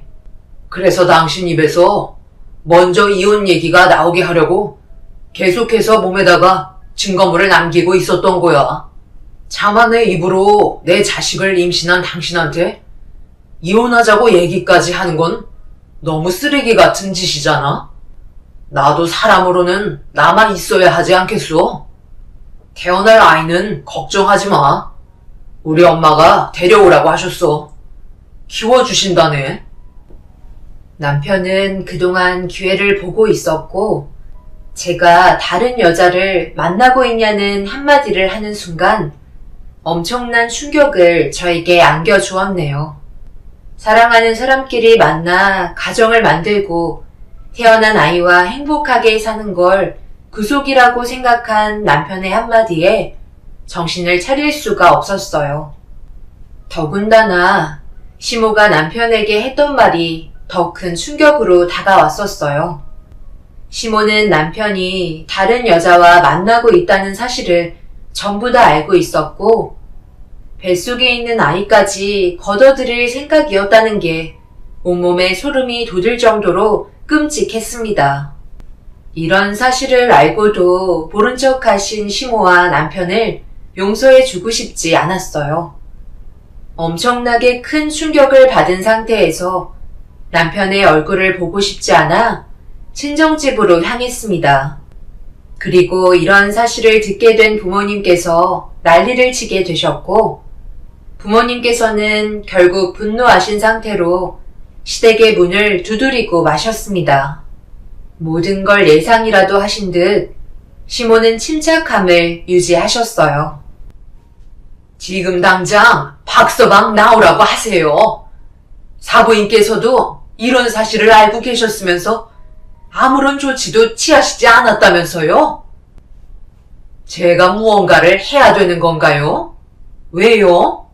둘 사이에 문제가 있는 걸 괜히 나서서 참견한다고 그 결과가 좋아질까요? 어차피 밝혀진 일이고 내 아들이 바람 피웠다는 걸 듣고 오셨잖아요. 제가 둘 사이를 바로 잡으려 했어도 이미 돌이킬 수 없는 결과였어요. 다 아시면서 왜 저한테 탓을 돌리시는지 모르겠네요. 얼마나 여자 구실을 못했으면 제 아들이 다른 여자한테 한눈을 팔겠어요? 사돈께서도 아시잖아요. 승우가 혜진이를 몇 년이나 따라다녔는데 왜 다른 여자한테 한눈을 팔았겠어요? 그럼 내 딸에게 문제가 있어서 박서방이 바람을 피웠다는 거예요? 어디서 말 같지도 않은 이유를 갖다 붙이는지 모르겠네요. 부정할 필요가 뭐가 있어요. 현실에서 보여주고 있잖아요. 남자는 여자하기 나름이라는 말 몰라요? 서로에게 사랑이 식는다는 건 둘 중 하나에게 문제가 있는 거 아니겠어요? 제가 봐도 여자로서 매력이 떨어지는데 제 아들은 어떻겠어요? 남자를 휘어잡을 수 있는 여우 같은 맛이 있어야 하는데 내 아들도 연애할 때는 몰랐지만 결혼하면서 느꼈겠죠. 생각했던 것보다 매력이 떨어지니 마음이 멀어지는 거고 그러다 보니 자연스럽게 몸도 멀어지면서 다른 여자에게 눈길을 돌린 거 아니겠어요? 남자가 밖으로 도는 이유는 다 안 사람 잘못인 거 몰라요? 사돈도 인생 헛사셨네. 혹시 알아요? 사돈 어른도 알게 모르게 뒤에서 호박씨 까고 계실지도 모르는 거잖아요? 그 엄마의 그 딸이니 제가 봤을 때 사돈 어른께서도 다른 여자를 품에 안고 계실 게 뻔히 보이는데요? 나만 보이는 건가? 아닐 수도 있으니 너무 진지하게 받아들이지는 마세요. 엄마와 아빠는 결국 시모의 막말에 이성을 잃어버렸고 난리가 나기 시작하자 그제서야 고개를 내밀며 돌아가는 상황을 지켜보고 있던 남편이 조심스럽게 걸어 나오면서 저희 부모님의 눈치를 보고 있었습니다. 아빠는 남편을 보자마자 가만두지 않겠다며 뛰어들었고 시부가 아빠를 막아서며 당장 경찰에 신고하라는 말에 시모는 전화기를 들어 저희를 범죄자 취급하면서 당장 잡아가라고 수화기에 비명을 지르며 어이없는 행동을 보이셨네요. 이런 와중에 남편은 한마디도 하지 않고 뒤에서 모든 상황들을 영화 보듯 지켜보고 있는데 제가 알고 있던 사람이 맞나 싶을 정도로 다른 사람의 모습을 보여주고 있었어요. 더 이상 좋아질 것도 없다는 현실에 이성을 잃어버린 부모님을 말리기 시작했고 뒤이어 경찰이 오면서 모든 상황은 진정이 되었습니다. 어느 정도 예상은 하고 시댁에 찾아간 거였지만 시모의 말들이 너무 충격적으로 다가와서 그런지 극도의 스트레스가 몰려와 아랫배에 통증이 오기 시작했어요. 최대한의 진정이 필요해 서둘러 집으로 돌아갔고 그날 이후부터 남편과는 이혼 절차를 밟기 위해 법적인 소송에 들어갔습니다. 하지만 또 다른 문제가 제 발목을 잡았어요. 남편이 이혼을 해주지 않으려 버티는 모습이 이해할 수가 없었습니다. 알고 보니 뱃속에 있는 아이를 데려가려고 이혼을 하지 않고 좀 더 유리한 방향으로 버티고 있었습니다. 이혼을 한 상태에서 양육권의 싸움은 전적으로 저에게 유리하게 작용했기 때문에 조금이나마 시댁 집안이 아이를 데려가려고 계획을 하고 있었고 시모는 저에게 따로 연락해서 잠시 얼굴 좀 보자며 만나주길 원하셨어요. 저도 할 말이 없는 건 아니었기 때문에 제가 원하는 걸 얻어내려고 시모의 얼굴을 보게 되었네요. 어떻게 그리 뻔뻔하세요? 그 사람이 먼저 잘못을 했고 그로 인해 가정이 무너져서 이혼을 결정한 건데 이제는 제 뱃속에 있는 아이까지 데려가겠다는 거예요? 이런 분들인 줄 미리 알았더라면 관계를 이어나가지 않았을 텐데 지금 너무 후회스럽네요. 그렇게 후회하면서 왜 내 자식의 피가 섞인 아이를 고생하면서 키우겠다는 거야? 얼굴 볼 때마다 생각나지 않겠어? 앞으로 태어날 아이한테 너는 뭘 해줄 수 있는데? 보잘것없는 집안에서 애가 잘 크겠냐고. 우리도 뱃속에 있는 그 아이가 세상 밖으로 나오면 아낌없는 지원을 해주고 싶기 때문에 너를 부른 거다. 그 아이 우리한테 넘기고 너는 새 삶을 찾도록 해라. 그에 따른 위자료는 우리가 섭섭치 않게 챙겨주도록 할 테니까 다른 남자 만나서 행복하게 살거라. 너무 좋은 조건이잖아. 이혼 한번 하는데 돈까지 쥐어줘. 거기에다가 애까지 우리가 걷어들여주는데 이만한 조건이 어디 있어? 어머님 집안에서 자란 아이가 앞으로 뭘 보고 배우겠어요? 더 이상 쓸데없는 시간 낭비하지 마시고 그만 이혼해 주셨으면 좋겠네요. 이혼해 주겠다니까? 그런 건 어려운 문제가 아니잖아. 애만 우리한테 넘겨주겠다는 약속만 하면 원하는 대로 다 해줄게. 그런데 그거 하나만 알아둬라. 네가 계속 고집 부리고 우리가 원하는 대로 따르지 않는다면 그건 전부 네 탓이다. 지금 저한테 압박을 가하시는 거예요? 돈으로 모든 게 해결될 줄 아시나 본데요. 어머님 뜻대로 모든 게 이루어질 수 없다는 걸 보여드릴게요. 어차피 이혼 사유는 충분하기 때문에 오랜 시간 걸리지 않을 테고 결국 저한테 얻어가실 수 있는 건 아무것도 없으실 거예요. 어떠한 방법을 동원하셔도 눈 하나 깜빡하지 않을 테니 해볼 테면 한번 해보세요. 시모는 저를 보며 일을 가시더니 후회하지 말라고 한마디 하시곤 자리에서 일어나 돌아가셨습니다.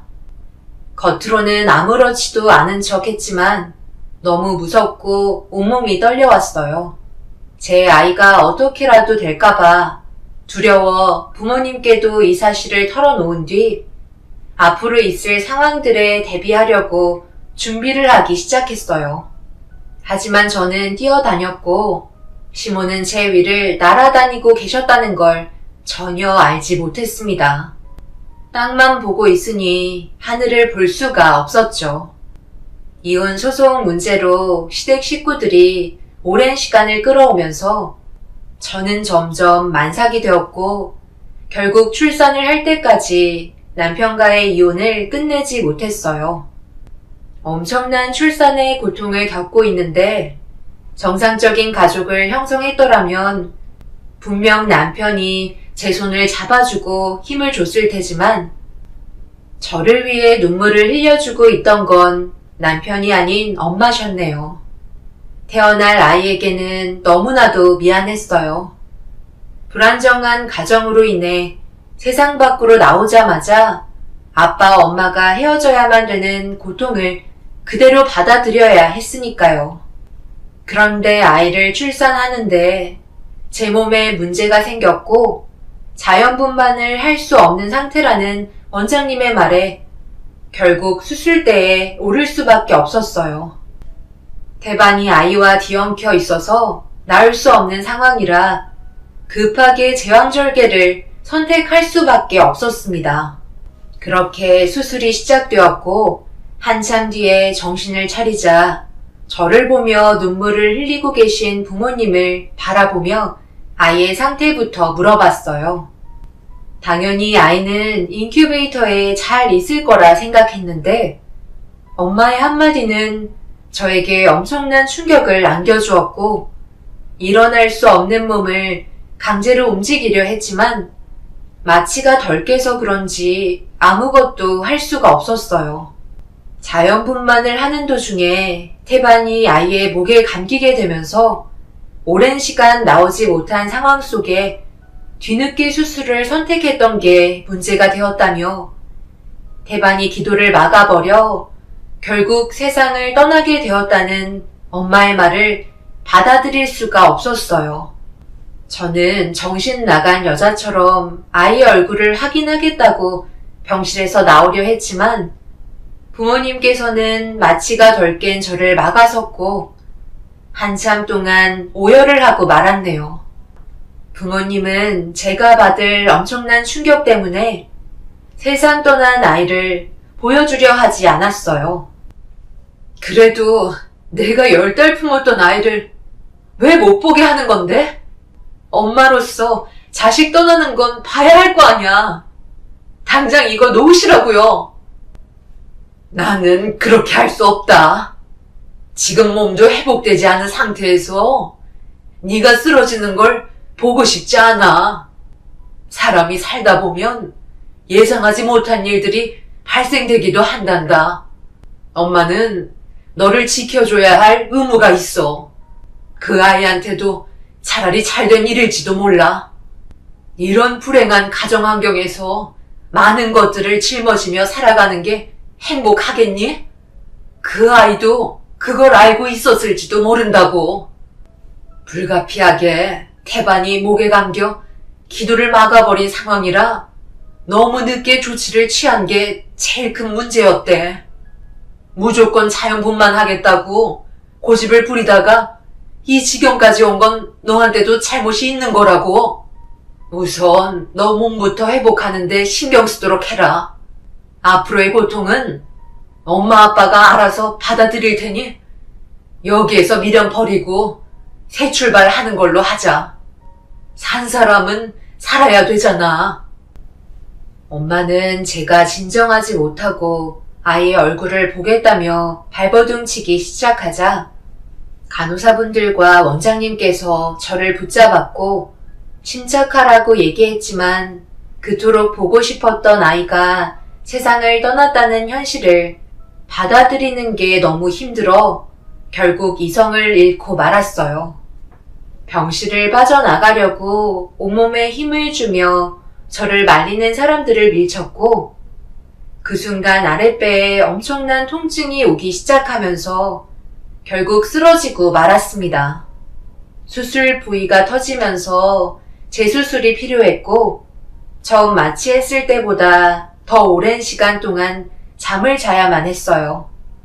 정신을 차리고 눈을 뜨려 하자 그 모습을 지켜본 엄마는 급하게 의사를 불러 또다시 생길지 모를 돌발 상황을 대비해 저에게 진정제를 투여했고 저는 한참 동안 진정제와 수면제를 맞으며 수술 부위가 덧나지 않게 몸을 움직이지 못하게 만들었어요. 정신을 차리면 난리치게 될 거라는 불안감을 부모님께서는 떨쳐내지 못하고 있으셨네요. 결국 저는 태어난 아이의 얼굴조차 확인하지 못하고 부모님께서 독단적으로 장례를 치렀고 어느 정도 진정이 된 이후 현실을 받아들인 저는 그제서야 세상 떠난 아이가 차가운 납골당 유골함에 안치된 걸 확인할 수 있었습니다. 세상 밖으로 나왔을 때의 사진이 아닌 초음파 사진으로 제 아이라는 걸 증명해주고 있었고 저는 그날 한참 동안 그 자리를 벗어나지 못하고 오열을 하며 세상을 떠나버린 제 아이를 그리워했어요. 그리고 이런 상황을 듣게 된 시댁 식구들 또한 충격을 받았는지 제가 없을 때 납골당에 찾아갔다는 말을 엄마를 통해서 듣게 되었고 남편은 저에게 더는 얻을 게 없다고 생각했는지 곧바로 이혼을 성립해 주었습니다. 그렇게 빈 껍데기만 남아버린 채 부모님 집에서 생활하며 도움을 받았어요. 저 혼자 살아간다는 건 버틸 수 없을 것 같아 도움을 받긴 했지만 그것도 얼마 가지 못하고 부모님 집에서 나와 따로 살 수밖에 없었네요. 부모님께서 제 의견은 전혀 들으려 하지도 않고 태어난 아이의 얼굴조차 볼 수 없게 만든 그날의 기억 때문에 부모님이 너무 원망스러웠어요. 단 한 번이라도 얼굴을 봤다면 덜 아팠을 텐데 부모님은 저에게 선택권을 주지 않았습니다. 그렇게 홀로 살아가는 동안 외로운 싸움이 시작이 되었고 이런 모습을 부모님께서 지켜보기 힘드셨는지 몇 번이고 집에 찾아오셨지만 만나주지 않았습니다. 부모님께서는 저를 위한 최선의 선택을 할 수밖에 없다고 하셨지만 그건 저를 위한 선택이 아니었어요. 오히려 저를 더 힘들게 만들었고 앞으로의 삶을 포기하고 싶을 정도로 견디기에는 잃은 게 너무 많았습니다. 그리고 이런 아픔을 알고 있던 한 사람이 제가 겪고 있는 고통을 서로 나눠 가져갔어요. 20년 동안 한결같이 저에게 든든한 말동무가 되어주었던 친구였죠. 그래도 의지할 수 있다는 친구가 있어서 버틸 수 있었고 시간이 지날수록 조금씩 회복하면서 제가 할 수 있는 것들을 찾아 과거의 아픈 기억을 떠올리지 않으려 노력했습니다. 그리고 그렇게 보낸 세월이 어느덧 6년이라는 시간이 흘렀고 바쁜 일상 때문에 한동안 얼굴을 보기 어려웠던 친구와 저녁 함께 하려고 약속 장소로 나가는 도중 갑자기 발생된 돌발 상황에 문제가 생기고 말았어요. 앞으로 잘 가고 있던 도중에 갑자기 반대편 차선에서 중앙선을 넘어 들어온 차량 한 대가 제 차와 부딪히게 되었고, 다행히 정면 충돌을 피하기는 했지만 저에게 돌진한 차량 안에 있던 사람은 상태가 심각해 보였습니다. 그리고 차량 뒤편에서 아이의 울음소리가 들려오기 시작했어요. 저는 정말 다행히도 약간의 타박상이었지만 상대 차량의 여자는 의식이 없었고 주변 사람들의 신고로 구조대원의 도움을 받아 병원으로 옮겨지게 되었습니다.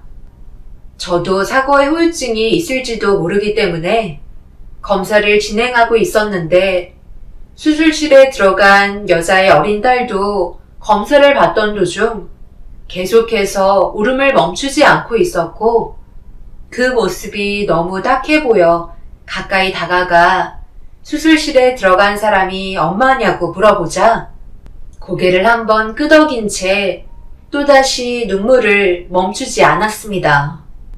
저도 그렇고 뒷좌석에 타고 있던 아이도 큰 문제는 없어서 다행이었지만 수술실에 들어갔던 여자는 제 차와 충돌 당시 충격이 너무 컸는지 결국 세상을 떠나게 되는 비극적인 결말을 맞이하고 말았네요.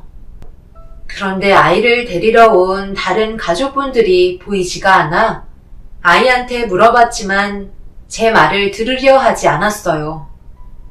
그리고 잠시 뒤 경찰이 세상 떠난 아이의 엄마를 신원조회를 했는지 무언가를 아이에게 계속 질문을 하고 있었습니다. 긴장한 상태로 눈물만 흘리고 있는 아이를 진정시키며 여러 가지 방법을 동원해 물어봤지만 제 말도 들으려 하지 않았어요.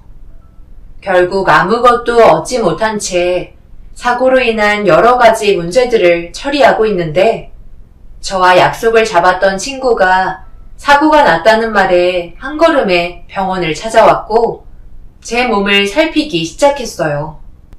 그리고 뒤이어 6년 동안 한 번도 얼굴을 본 적 없었던 부모님께서 갑자기 병원으로 달려오셨습니다.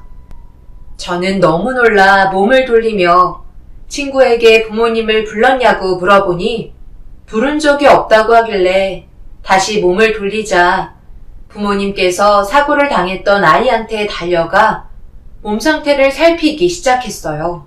두 눈으로 목격하게 된 현장은 저를 당황스럽게 만들었고 주변을 살피던 부모님께서 저와 눈이 마주치고 말았습니다. 저는 조심스럽게 다가가 당황스러워하는 부모님께 어떻게 된 일이냐고 물어보는 순간 엄마가 아이를 뒤로 숨기며 알 필요 없다고 말을 더듬거리기 시작하셨어요. 저 아이는 어떻게 아시는 거죠? 그리고 여기는 어떻게 알고 찾아오신 거예요? 분명 아무 말도 하지 못하고 눈물만 흘리고 있었는데요? 일단 조사부터 받아야 하니까 경찰서부터 가시죠. 아이가 무사한 건 보셨잖아요? 왜 저 여자분의 차량을 따라간 거죠?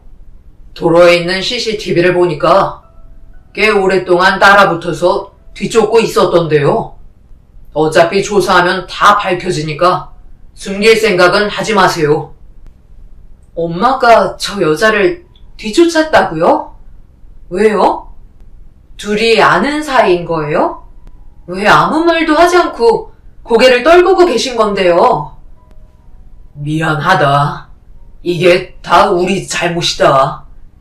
이렇게 될 거라곤 생각하지 못했는데 사람 일 한 치 앞도 모른다더니 이 모든 건 전부 다 저 여자 때문이다. 내가 나중에 다 설명할 테니까 일단 이 아이부터 데리고 있거라. 정말 미안하다. 무슨 일인지 알려주지도 않은 채 경찰서로 연행된 부모님은 이해할 수 없는 말만 남겨둔 채 병원을 빠져나가셨습니다. 엄마는 저를 보자마자 고개를 들지 못했어요. 뭔가 느낌이 좋지 않아 친구의 도움을 받아 아이를 데리고 경찰서로 향했습니다. 그리고 엄청난 충격적인 진술을 듣게 되었고, 뒤에서 듣고 있던 저는 그동안 부모님과 시댁 집안이 엮여 있었다는 걸 알게 되면서 그 자리에서 주저앉아 부모님의 배신에 오열을 하고 말았습니다. 제가 모든 걸 듣고 있었다는 거에 부모님은 경악을 하셨네요. 엄마가 어떻게 나한테 그런 짓을 할 수가 있어요? 저에게 막대했던 시댁 식구들보다 엄마 아빠가 더 나쁜 사람들이라고요. 미안하다. 이렇게까지 하고 싶지 않았는데 이건 전부 다 너희 아빠가 나를 꼬드겨서 이 지경까지 오게 된 거야. 그렇다고 모든 사실을 다 말하기에는 너무 멀리 와버렸는데 어쩌겠어. 평생을 숨기고 사는 게 옳은 거라 생각했었다. 처음 사부인이 우리한테 개인적으로 찾아와서는 돈을 건네주더구나. 그리고 아이를 건네받았으면 좋겠다고 철저한 계획을 말해주었어. 아이가 위태롭다는 걸 위장해서 세상 떠나게 조작을 하면 가담해 달라는 부탁이었지. 그놈의 돈이 뭔지 우리에게 1차적으로 건네준 돈은 생각보다 너무 많았고 그때 일이 마무리되면 추가적으로 더 주겠다며 아이를 데려올 수 있게만 해달라고 사부인이 부탁을 했었단다. 박서방이 만나고 있던 여자는 불임이라 아이를 가지지 못해서 태어난 아이를 그 여자의 아이로 위장을 하게끔 손을 다 써놓은 상태였어. 이미 산부인과에도 돈을 쥐어주었고 우리만 사부인의 조건을 받아들이면 되는 거라 나쁘지 않은 조건 같아서 사부인의 계획에 가담하기로 했었다. 우리가 선택한 이유는 어차피 네가 새로운 삶을 살았으면 좋겠다는 마음이 제일 컸어. 아이로 인한 올무를 벗겨주고 싶었을 뿐이야. 평생을 다른 남자도 못 만나보고 아이를 위해서 살아야 한다는 건 너무 끔찍한 결정인 것 같아 결국 사부인의 말을 받아들이기로 한 거다. 그래서 출산을 할 때 자연분만 해도 되는 아이를 제왕절개에서 꺼낸 거였고 아이는 세상을 떠나게 됐다고 조작을 한 거지. 당연히 수술 때문에 몸을 움직이지 못했으니까 그동안 시간을 벌 수 있었고 그렇게 아이는 사부인에게 넘겨줬던 거다. 그리고 우리는 큰 돈을 받은 뒤에 우리는 그 돈을 지금까지 부족함 없이 쓰면서 살고 있었는데 그런데 몇 달 전에 사돈댁과 박서방이 여행을 떠났다가 갑자기 불의의 사고로 세상을 떠났다는 소식을 그 여자에게 전화가 와서 듣게 되었고 사돈댁의 재산을 전부 움켜쥔 그 여자는 6년 동안 함께 생활했던 아이를 더 이상 키우고 싶지 않다면서 데려가지 않으면 고아원에 두고 가겠다는 말에 그 여자를 만나 대화를 하려고 뒤따라 가던 도중에 갑자기 예상하지 못한 사고가 터지게 되었고 사고 난 차량 안에서 네가 내리길래 일단 도망을 쳤던 거다. 엄마의 말에 경악을 하고 말았고 그동안 충격적인 사실들을 숨기며 살아가고 있었다는 거에 부모님을 용서할 수가 없었어요. 결국 부모님은 저에게 숨겨왔던 사실들이 드러나면서 법적인 처벌을 면할 수가 없었고 그날 이후 아예 인연을 끊어버렸습니다. 고아가 될 뻔했던 아이는 제 딸이었다는 말에 현실을 받아들이기가 너무 힘이 들어 확실하게 확인을 해보고 싶었고 유전자 검사 결과 정말 제가 배 아파 낳은 아이가 맞았습니다. 하지만 6년이라는 시간 동안 저에 대한 존재를 모르고 살아왔었기 때문에 엄마라고 설명을 해줘봤자 아무런 소용이 없었어요. 아이는 현실을 받아들일 준비조차 되어 있지 않았기 때문에 많은 시간이 필요했습니다. 그토록 보고 싶었던 제 아이가 곁에 있다는 것만도 감사하게 생각하며 앞으로 좋은 날만 생길 거라고 옆에서 꾸준하게 얘기해줬어요. 시댁 식구들은 결국 자신들의 욕심들과 이기적인 행동들 때문에 세상을 떠났다는 게 참 안타까울 뿐이었네요. 그리고 부모님께서도 돌이킬 수 없는 잘못을 저질렀기 때문에 더 이상 제 앞에 나타나지 않았어요. 그리고 제 딸과 함께한 시간은 어느덧 10년이 지나가 버렸고 16살이 되면서 그동안 가까워지려고 많은 노력을 기울였고 제 딸 서연이도 현실을 어느 정도 받아들이며 살아가고 있었습니다. 분명 과거의 아픈 기억은 어렸을 때라도 기억하고 있었는지 엄마라고 쉽게 말을 꺼내지 못하고 있었어요. 그런데 얼마 전에 제 딸의 지갑 속에서 사진 한 장을 보고 통곡하고 말았어요. 20년 지기 친구와 중간에 서로 마음이 맞아 결혼을 했었는데 결혼식 때 찍었던 사진을 지갑 속에 넣어두었고 엄마 아빠라는 이름을 써 놓았습니다. 그동안 겉으로는 말을 잘 하지 않았지만 마음속으로는 제가 엄마라는 사실을 인정하고 있었다는 게 너무 고마웠어요. 그리고 그날 제 딸 서연이를 품에 안으며 딸에게 내게 다시 찾아온 기적이라고 말해주며 눈물을 쏟아내면서 사랑한다는 말로 제 딸을 따뜻하게 품어주었습니다. 앞으로 함께할 시간이 더 많기 때문에 좋은 일들은 생길 거라는 걸 확신하고 있어요. 과거에 아팠던 기억은 전부 잊어버리고 앞으로 행복만 가득했으면 좋겠습니다. 여러분들께서 저희 가족에게 응원의 한마디 해주시면 많은 도움이 될 것 같아요. 제 사연을 들어주신 분들, 오늘 하루도 힘내시고 행복한 날이 되시길 바랍니다. 감사합니다.